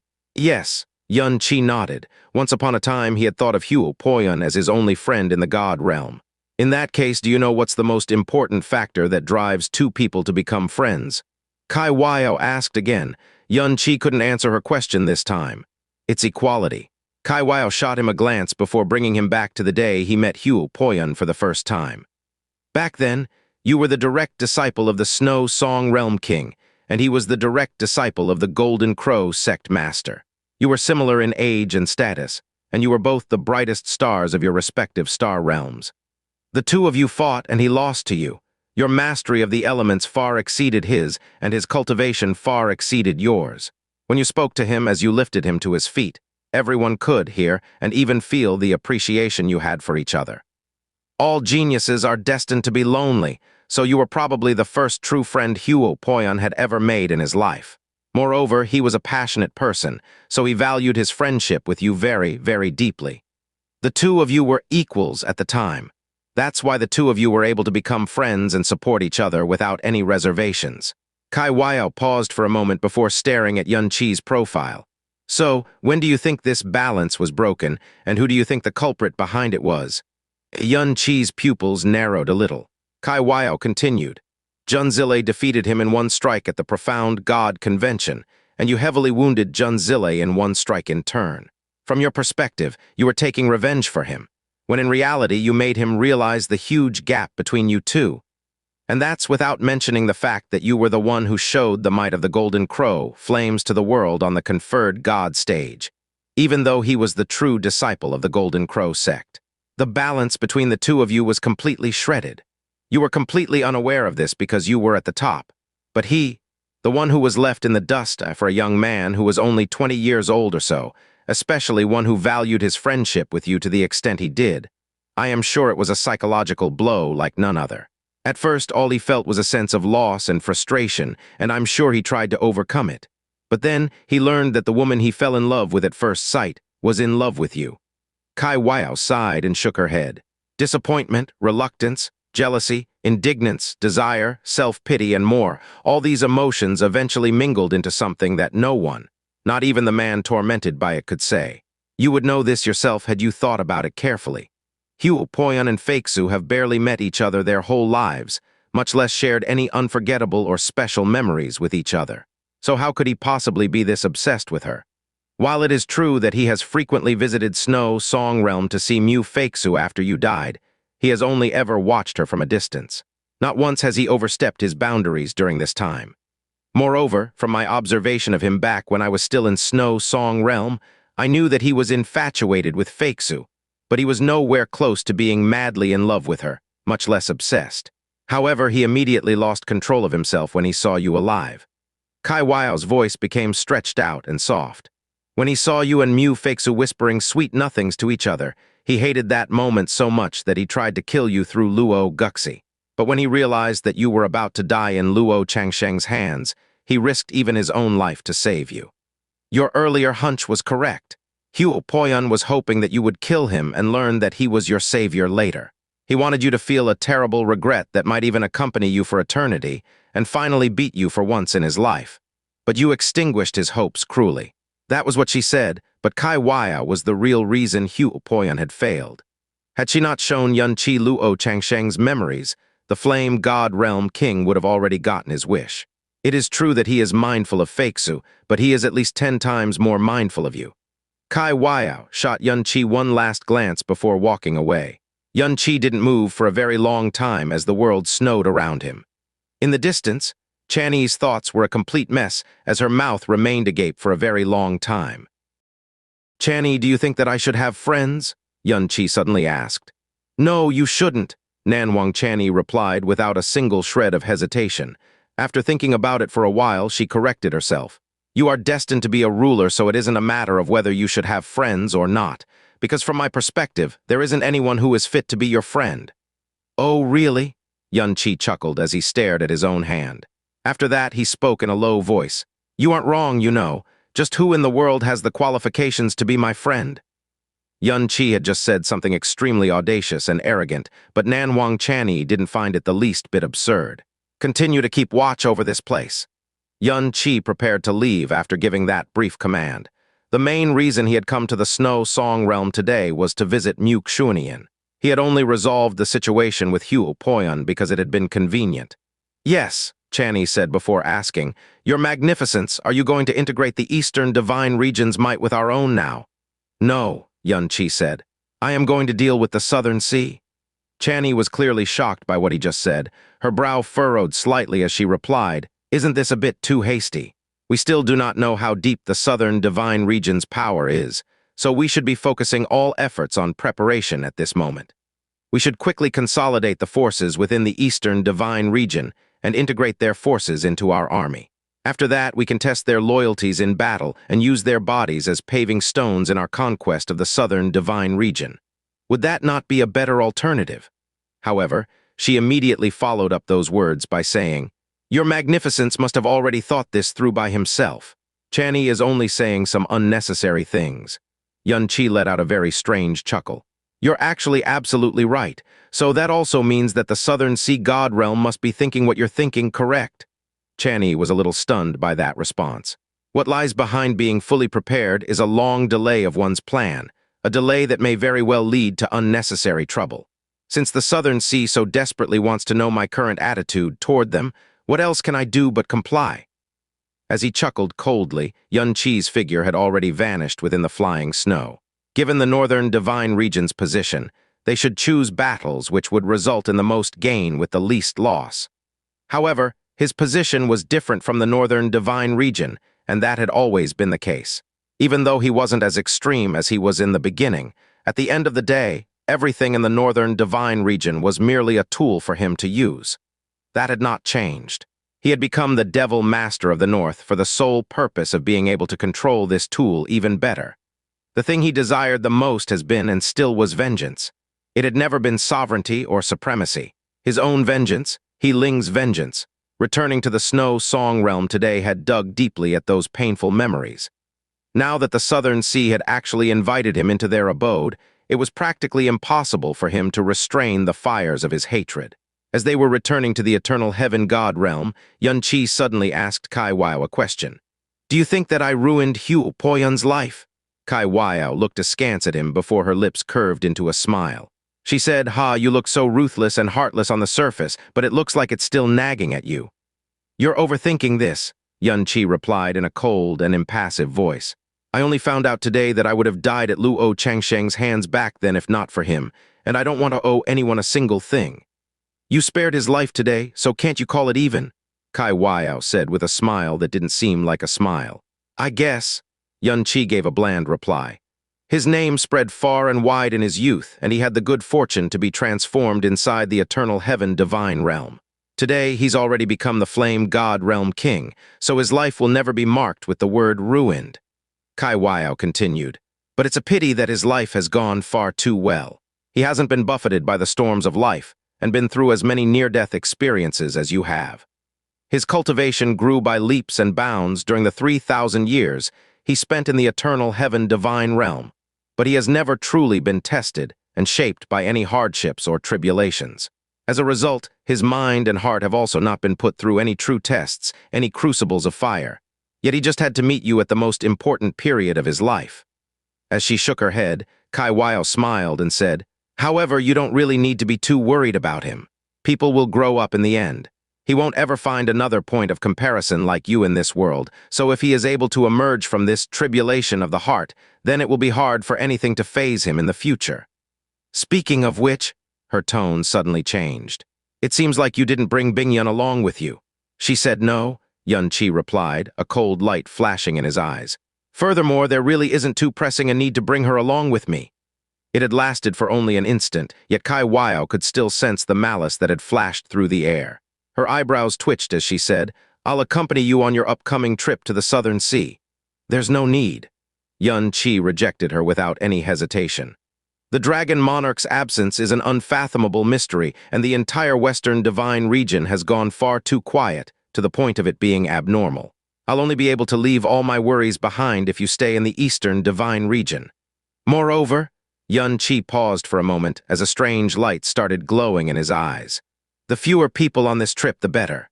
Qianye thought about it for a moment before she answered with a smile, "Fine." Upon returning to the eternal heaven god realm, Qianye finally decided to summon the 6 star gods. They had been waiting outside the realm during the time Qianye had spent in the Snow Song realm. They hadn't even moved a single step. They also did not dare make any complaints because they were all keenly aware of what they did in the past. In fact, they were expecting this sort of treatment from the start. With Heavenly Jade Star God Aster as their leader, all 6 of the surviving star gods, Heavenly Jade, Heavenly Demon, Heavenly Flame, Heavenly Charm, Heavenly Sun, and Heavenly Soul, knelt in front of Qianye. Given the exalted status of the star gods, they had never needed to kneel to Xing Jukong, they had only ever needed to bow. But since they all decided to come here, they knew what sort of attitude and posture they had to show Qianye given their circumstances. To think that you actually had the guts to appear in front of me. Qianye's brows sank as he looked down on all of them. His voice was impassive and cold as he said, "Wouldn't it have been better to learn from that old dog Eternal Heaven and run to the Western Divine region like a bunch of defeated dogs?" Aster bent her head and said, "The root of the star god realm lies within the Eastern Divine region. No matter whether we live or die, we will not abandon our home. Does that mean that you've all come here to die? Qianye's eyes flashed with a cold light. Aster took in a very light breath before saying, "We are willing to devote all our power and loyalty to the Devil Master. Even though the Star God realm has lost much of its power, and we aren't even comparable to what we were in the past, whatever remains of it can surely help the Devil Master in the future. I hope that the Devil Master will oblige us." A dying camel was still bigger than a horse, so even if the Star God realm had lost most of their power, they still had the 6 star gods and 17 elders, all of whom were in the Divine Master realm. It was a power that no one could ignore or belittle. In fact, it was the only thing they could rely on right now. Aster did not mention anything about obeying the Star God Emperor's wish to come and surrender. No one else in the universe was aware of how Qianye died, or how Jasmine became the evil infant in the Star God realm all those years ago except for them. And it was a fact that was etched into their hearts. As a result of this, Qianye hated Xing to the bone, and there was no way he would truly accept him. The display of obedience that Xing had put on in the Eternal Heaven projection had been nothing more than a dog and pony show set up by Qianye. Aster also didn't inquire about Xing location or fate. Since he had already ended up in Qianye's hands, they could well imagine what had happened to him. It doesn't sound bad, does it? After all, who wouldn't want tools that deliver themselves right to your doorstep? The corner of Qianye's lips started to curve up. The words that he said were incredibly harsh, and it caused the emotions in the 6 star god's eyes to fluctuate a little, but no one said anything. Aster had already prepared them mentally for this occasion before they made their resolution. "However, before I do this," Qianye said as his tone started to change, "don't you think that you should give me a reason not to kill you?" A wave of killing intent engulfed the 6 star gods before he had even finished speaking, instantly causing them to shudder as a chill spread through their bodies. Aster replied in a calm voice, "As star gods, we had no choice but to carry out the Star God Emperor's commands, no matter whether they were wrong or right. When we serve under the Devil Master in the future, it will be exactly the same. Since you had no choice but to obey your liege's commands, then it is also logical that you have to bear responsibility for your liege's crimes, correct?" Qianye said as he glanced at them. "That is correct," Aster replied in a soft voice. "If the Devil Master desires our deaths, we can say nothing against it. We won't even fight back. However, we were hoping that we could use our lives and Star God powers to redeem ourselves. This is not only for the sake of the Devil Master. It is even more for the sake of Princess Jasmine and Princess Qianye, whom we owe far too much to. They would also definitely not hope for the extinction of the Star God lineage. We beg the Devil Master to oblige us." After she finished speaking, Aster slowly closed her eyes, as if she was waiting for the final judgment to fall upon her. After a dreadful and heavy silence, Qianye finally started to speak. "All of you were already dead at first. Do you know who exactly allowed you to live until now?" "We do," Aster replied. After the Northern Divine Region had launched their invasion, the Eternal Heaven God Realm, Moon God Realm, and Brahma Monarch God Realm had all been struck with hellish calamities, and only the Star God Realm, the weakest of the 4 king realms, and also a realm that Qianye bore much hatred toward, had avoided this devilish calamity. It was only after they personally witnessed Qianye Fanchen bring along all of the Brahma kings to beg Qianye forgiveness that they understood that Qianie's sword was meant to save them, not destroy them. The one who had the biggest reason to hate and resent them had saved them instead. This was what led to Aster's resolution today. Even if they all really died here today, she would have no complaints. "I hope that each and every one of you never forgets the reason I'm leaving you alive today. She is also the person you should live for from now on, do you understand?" Those words meant that they could keep their lives, but Aster showed no excitement or joy. Instead, she prostrated herself before Qianye and said, "I thank the Devil Master for obliging us." "Devil Queen," Qianye said, "select someone suitable to govern the Star God realm." "There's no need for that," Qianye replied as she shook her head. "Wait for her return. She is the only one who should be the master of the Star Gods." Qianye raised his head to stare into the distance. The scene of his last meeting with Qianye played out in front of his mind's eye. "Qianye, where are you right now? Why are you not willing to see me even though you've clearly returned to the Eastern Divine Region? Have you still not forgiven me yet?" He silently acknowledged Qianie's words and turned around. After that, he suddenly spoke in a low voice. "Xianxia, have all the preparations been finished?" Xianxia stepped forward and bowed as he said, "We completed the preparations a long time ago. Let's go." Qi looked to the south as he gave that simple, decisive, and rather sudden command. "Yes." Xianxia responded just as firmly. A violent black light suddenly flashed in his eyes. He even felt his own blood starting to boil. A hand suddenly shot out to grab Qi by the wrist. Fingers gently tightened around his arm as Qiaye's voice softly rang in his ears. "I know that I can't stop you, but you must return safe and sound. Do you understand?" "Of course," Qi said. "Longbai and Zhou Zuzi are still alive, so how could I bear to die?" A pitch-black, profound arc descended from the sky. As Qi twirled his body around, he disappeared in front of them and appeared inside the profound arc. Yan 1, Yan 2, and Yan 3 quickly followed behind him. With the three Yama ancestors present, even if Qi was a weakling, he could still go wherever he pleased in this universe. He did not warn either Shui Meiyan or Qianye Ying'er of his departure, as the black profound arc Qi was on sped off into the distance. It flew toward the distant south, to the southern divine region that he had never visited before. Qianye saw Qi off as he departed for the southern sea god realm with nary a doubt. She softly muttered under her breath, "Mu Xunian, now that I've monopolized him for so long, it's finally your turn to be by his side. Why should I be worried about sending him off to a place you've already gone to?" "Has he left?"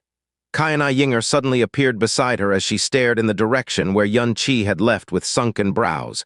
Her lips were moving, but she did not chase after him. Qianye gave a nod of her head.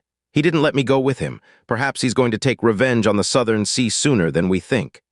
After a long period of silence, Qianye Ying'er suddenly shot off into the distance. "Where are you going?" Qianye asked. "Returning to the Brahma Monarch God realm," Qianye Ying'er absent-mindedly replied as she rushed off with Qianye Wugu and Qianye Bingzhu. The southern divine region was one of the dwellings of the gods a long time ago. Later on, it became the battlefield where the desperate battles between the gods and devils were fought. That was why the southern divine region possessed the most divine power inheritances, divine artifacts, and forgotten devil artifacts. The hidden abode of heretic god Xuan after he gave up his title was also located in the southern divine region. Just like the eastern divine region, the southern divine region was ruled by 4 king realms. The southern sea realm was the strongest king realm of them all, followed by the 10 directions deep sea realm. The purple micro realm and Xunyuan realm shared more or less the same strength. Although they were all king realms, the purple micro realm and Xunyuan realm were similar to the star god realm and moon god realm in the sense that they were relatively weaker compared to the southern sea realm and 10 directions deep sea realm. But unlike them, the purple micro realm and Xunyuan realm weren't enemies since time immemorial. In fact, they had worked with each other for many years and solidified their relationship through political marriage between members of the royal families to solidify their power in the southern divine region. They had never had big conflicts with each other, and to offend either realm was to offend the other as well. Together, they were still inferior to the southern sea realm, but stronger than the 10 directions deep sea realm. That was why the king realms of the southern divine region were much more stable and well-balanced than the eastern divine region. After the truth of the Crimson Calamity was revealed, everyone was shocked by how quickly the king realms of the eastern divine region had collapsed, and how brutal Qi's methods were. The unprecedented events had affected even the relatively distant southern sea divine region, and complicated many emotions. The innumerable eastern divine region profound practitioners who escaped to the southern divine region also unwittingly amplified the latter's fear and panic as well. Out of all the realms in the primal chaos, the king realms were the most shocked when they heard of the demise of the king realms of the eastern divine region. And of all the king realms of the southern divine region, the southern sea realm was without a doubt the calmest of them all. Their pride and confidence wouldn't allow them to be intimidated. Today was an unusual day for the southern sea realm. Their capital city especially was covered in all kinds of shiny, profound formations. The lights were almost brighter than the sun itself. It was because today was the day of the Southern Sea Realm Crown Prince Proclamation Ceremony. The Crown Prince Proclamation Ceremony was of course big news to the Southern Sea Realm. It was because it was also a declaration of the future Southern Sea God Emperor. Everyone had known who the Crown Prince would be since long ago, But the timing of the proclamation ceremony was so odd that no one had seen it coming until it was announced. Not only was it happening 3/4 of a year sooner than the rumored date, the decision looked like it had been made on the spur of the moment. Considering that the Eastern Divine Region had just succumbed to the Northern Divine Region, what they should be doing now was uniting all the forces of their Divine Region and dealing with this new threat, not holding this proclamation ceremony. It wasn't long before the profound practitioners of the Southern Sea Realm caught the scent of a conspiracy. And the scent only thickened when the flagships of 2 king realms arrived at the same time. Even better, they were carrying the purple micro-god emperor and the Qianye god emperor themselves. This was just the crown prince proclamation ceremony, not the god emperor ascension ceremony. Therefore, they shouldn't have sent more than 2 of their inheritors to congratulate the Southern Sea Realm, much less attend the event themselves. An hour later, a gigantic shadow approached the Southern Sea God Realm at incredible speed. Everyone's face changed when they saw what it was. It was a cyan black shadow that was over 50 kilometers long. Its fins looked like heavenly blades, its eyes were as deep as the bottom of the sea, and the teeth peeking out of its mouth shone with an intimidating light. The shadow was a giant shark, literally, and there was no one in the Southern Divine Region who didn't know its name. "It's the Blue Sea Fierce Shark!" The same exclamation burst out of countless Southern Sea profound practitioners' mouths at the same time. The shark was the guardian beast of the 10 Directions Deep Sea Realm and the personal mount of its god emperor. This meant that God Emperor Shishin had come to the Southern Sea Realm himself. Somehow, every god emperor in the Southern Divine Region had shown up to attend a simple crown prince proclamation ceremony. Even a blind person could see that something wasn't right about all this. Kang Shishin dropped from the sky after the giant shark came to a stop above the Southern Sea capital. He was accompanied by a man and a woman clad in blue attire only, the 2 sea gods of his realm. The Northern Hell Sea King Nan Feihong walked out of the palace and bowed slightly. He greeted, "Welcome, God Emperor Shishin. My king has been waiting for you. This way, please." Kang Shishin didn't give him a reply. He walked straight through the palace entrance expressionlessly. A grand feast was going on inside the palace right now. The purple micro-god emperor and the Qianye god emperor were already seated inside. When Kang Shishin walked in, Nan Wansheng rose to his feet with a smile on his face. "We've been waiting for you, God Emperor Shishin, but it looks like you're unhappy about something." Kang Shishin shot the purple micro-god emperor and the Qianye god emperor a glance. He normally acted like the most arrogant and wildest man in the world, but today only a thin, dark smile crossed his lips. "Is that a taunt?" "Of course not." The Southern Sea God Emperor narrowed his eyes slightly. "The loss of the 2 sea gods is a disaster for the entire Southern Divine Region. If you have any clues at all as to who the culprit might be, just say the word and all 3 of us will assist you however we can." "Hee, naturally." The purple micro-god emperor chuckled while stroking his long beard. "Are we sure this isn't the work of the Northern Divine Region?" the Qianye god emperor asked seriously. "Heh! Where is the sense of sending such a terrifying killer to the 10 Directions Deep Sea Realm when they were in the middle of a war against the Eastern Divine Region? I don't think Xianxia and the Devil Queen would be that stupid." Kang Shishin snorted coldly before shooting Nan Wansheng a sideways glance. "And even if this is the work of the Northern Divine Region, the fault would fall on you first. You're the one Xianxia has a beef with." Inside the main hall, the expressions of the 2 sea kings and the sea gods changed at the same time. Kang Shishin sat down in the foremost seat of honor to the right. As the second strongest god emperor of the Southern Divine Region, he had always sat at the front when he visited the Southern Sea Realm. "God Emperor Shishin," the Eastern Hell Sea King said suddenly while raising an arm, "please sit down in the seats we've prepared you and the 2 sea gods. If you need anything else, do not hesitate to call upon us." The Eastern Hell Sea King was pointing at the 3rd seat to the left. Kang Shishin side-eyed him but didn't get angry. In fact, an eerie smile crossed his lips. "I see." His image suddenly faded without warning. It was an afterimage. His real self was already seated in the seat the Eastern Hell Sea King had indicated. Then he asked again, "Seeing as you've gone through the trouble to set up all this, does that mean that someone from Dragon God Realm will be attending as well?" "Of course," Nan Wansheng replied. "The Eternal Heaven God Realm was massacred in a single day. The Moon God Realm was destroyed in one bang, and the Brahma Monarch God Realm was forced to capitulate before they could make even a single move. How could the Dragon God realm sit still after all this? Today's event is exactly the opportunity they needed to show their faces, so there's no way they would miss it. What about the Dragon Monarch? Hasn't he shown up yet? A strange gleam flashed across Kang Shishin's eyes. No, that's the one thing I do not get about the Western Divine Region right now, Nan Wansheng said. The fall of the Eastern Divine Region is most terrible, so the Dragon Gods should have reported this to the Dragon Monarch a long time ago. But to this day, he is still nowhere to be seen, said the Purple Micro God Emperor. This is not to mention that the official excuse they gave made no sense whatsoever. The Dragon Monarch had reached his ultimate limit hundreds of thousands of years ago, so it made no sense that he would undergo secluded cultivation.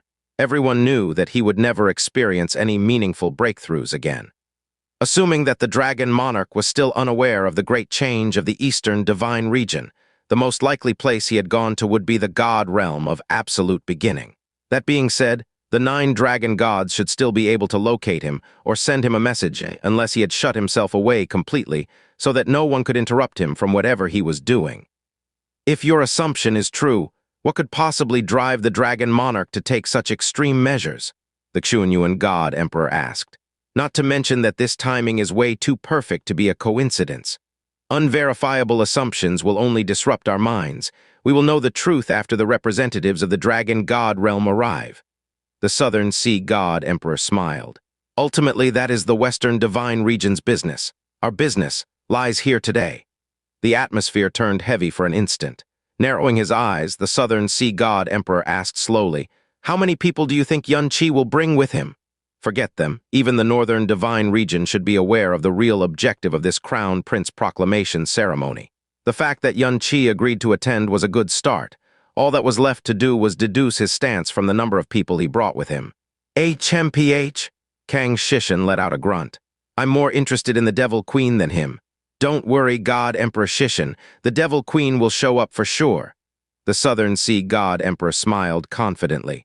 Qianye may be the Devil Master, but he cannot be the one who set up all the elaborate plans that led to the downfall in the Eastern Divine Region. Therefore, the Devil Queen is the true core of the Devil forces, not him. This means 2 things. 1, there's no way the Devil Queen would allow Qianye to show up alone. 2, she will not let the chance to set foot in the Southern Divine Region slip through her grasp. Kang Shishin also smiled. It looks like you have full confidence that the ceremony that's about to happen will go well. The Southern Sea God Emperor shook his head. Oh, no, I don't mean it like that. There are just some things in the world that don't require much thought, especially when all the rulers of this land are gathered in one place. Ha. Outside the capital city, a small, black, profound arc slowly descended to the ground. Qianye could be seen emerging from the exit. Behind him were Yan 1, Yan 2, and Yan 3. The natural pressure he carried with him kept anyone from approaching him. In fact, as Qianye slowly walked toward the entrance, the Southern Sea Palace guards froze as if someone had frozen their entire bodies. The only things that still moved were their eyes. Although they had never met Qianye in person, images of him had spread throughout the world and planted themselves in the hearts of every Southern Sea profound practitioner. It was to the point where they could identify him with a single glance. He wasn't the only reason they were terrified. The 3 black shadows behind him also contributed largely to that fear. Just like the other divine regions, the Southern Sea Divine Region's only way of dealing with the profound practitioners of dark, profound energy was execution. But they had never felt such a dark, terrifying pressure in their lives, much less 3 of them. When the 3 Yama ancestors' black auras descended upon them, the divine kings actually felt like their vision was blackening, and their bodies were falling into a bottomless abyss where there was only eternal darkness. Please inform the Southern Sea God Emperor that Qianye, the Northern Region Devil Master, has arrived. Qianye stopped in front of the palace guards and produced his invitation letter. He sounded and looked pretty amiable today. His voice shattered the darkness in an instant. All the palace guards shivered as if they had just experienced a nightmare. The leader of the guards hurriedly lowered his head before stammering out a reply. Well, welcome, Northern Region Devil Master. His Majesty has been waiting for you. I will inform him of your arrival right away. Inside the palace, the voice of his guard leader entered Nan Wansheng's ears. Your Majesty, Qianye is here. He is waiting at the main entrance right now. Nan Wansheng frowned slightly before asking. He's waiting. He didn't try to barge in by force. Correct, Your Majesty. How many people did he bring with him? Nan Wansheng asked. He brought 3 people with him, Your Majesty. Nan Wansheng's eyes gleamed unnaturally. Things were not going as he had predicted, especially the part regarding Yuan Qi's entourage. Did the boy seriously waltz into his capital city with only 3 people by his side? Lead him to the main hall immediately, and remember to be respectful at all times. Why, yes, Your Majesty, the guard leader was still stammering. The mere recollection of the 3 terrifying shadows that stood behind Yuan Qi was all the motivation he needed never to disrespect the Devil Master for as long as he lived. So Yuan Qi officially entered the Southern Sea capital, the highest symbol of authority and the heart of the Southern Divine Region. The capital city of the strongest god realm of the Southern Divine Region was completely different from the Brahma Monarch capital. The first and deepest impression Yuan Qi got from this place was that it was a place of absolute luxury. Here, every brick, every tile, every leaf, every bit of wood, and even the air itself were permeated with a sense of extravagance. The greed and desire behind all this wealth was completely bare for all to see. The corner of Yuan Qi's lips curled almost imperceptibly as he looked around. He couldn't wait to destroy this luxurious, splendorous, beautiful, and dazzling place.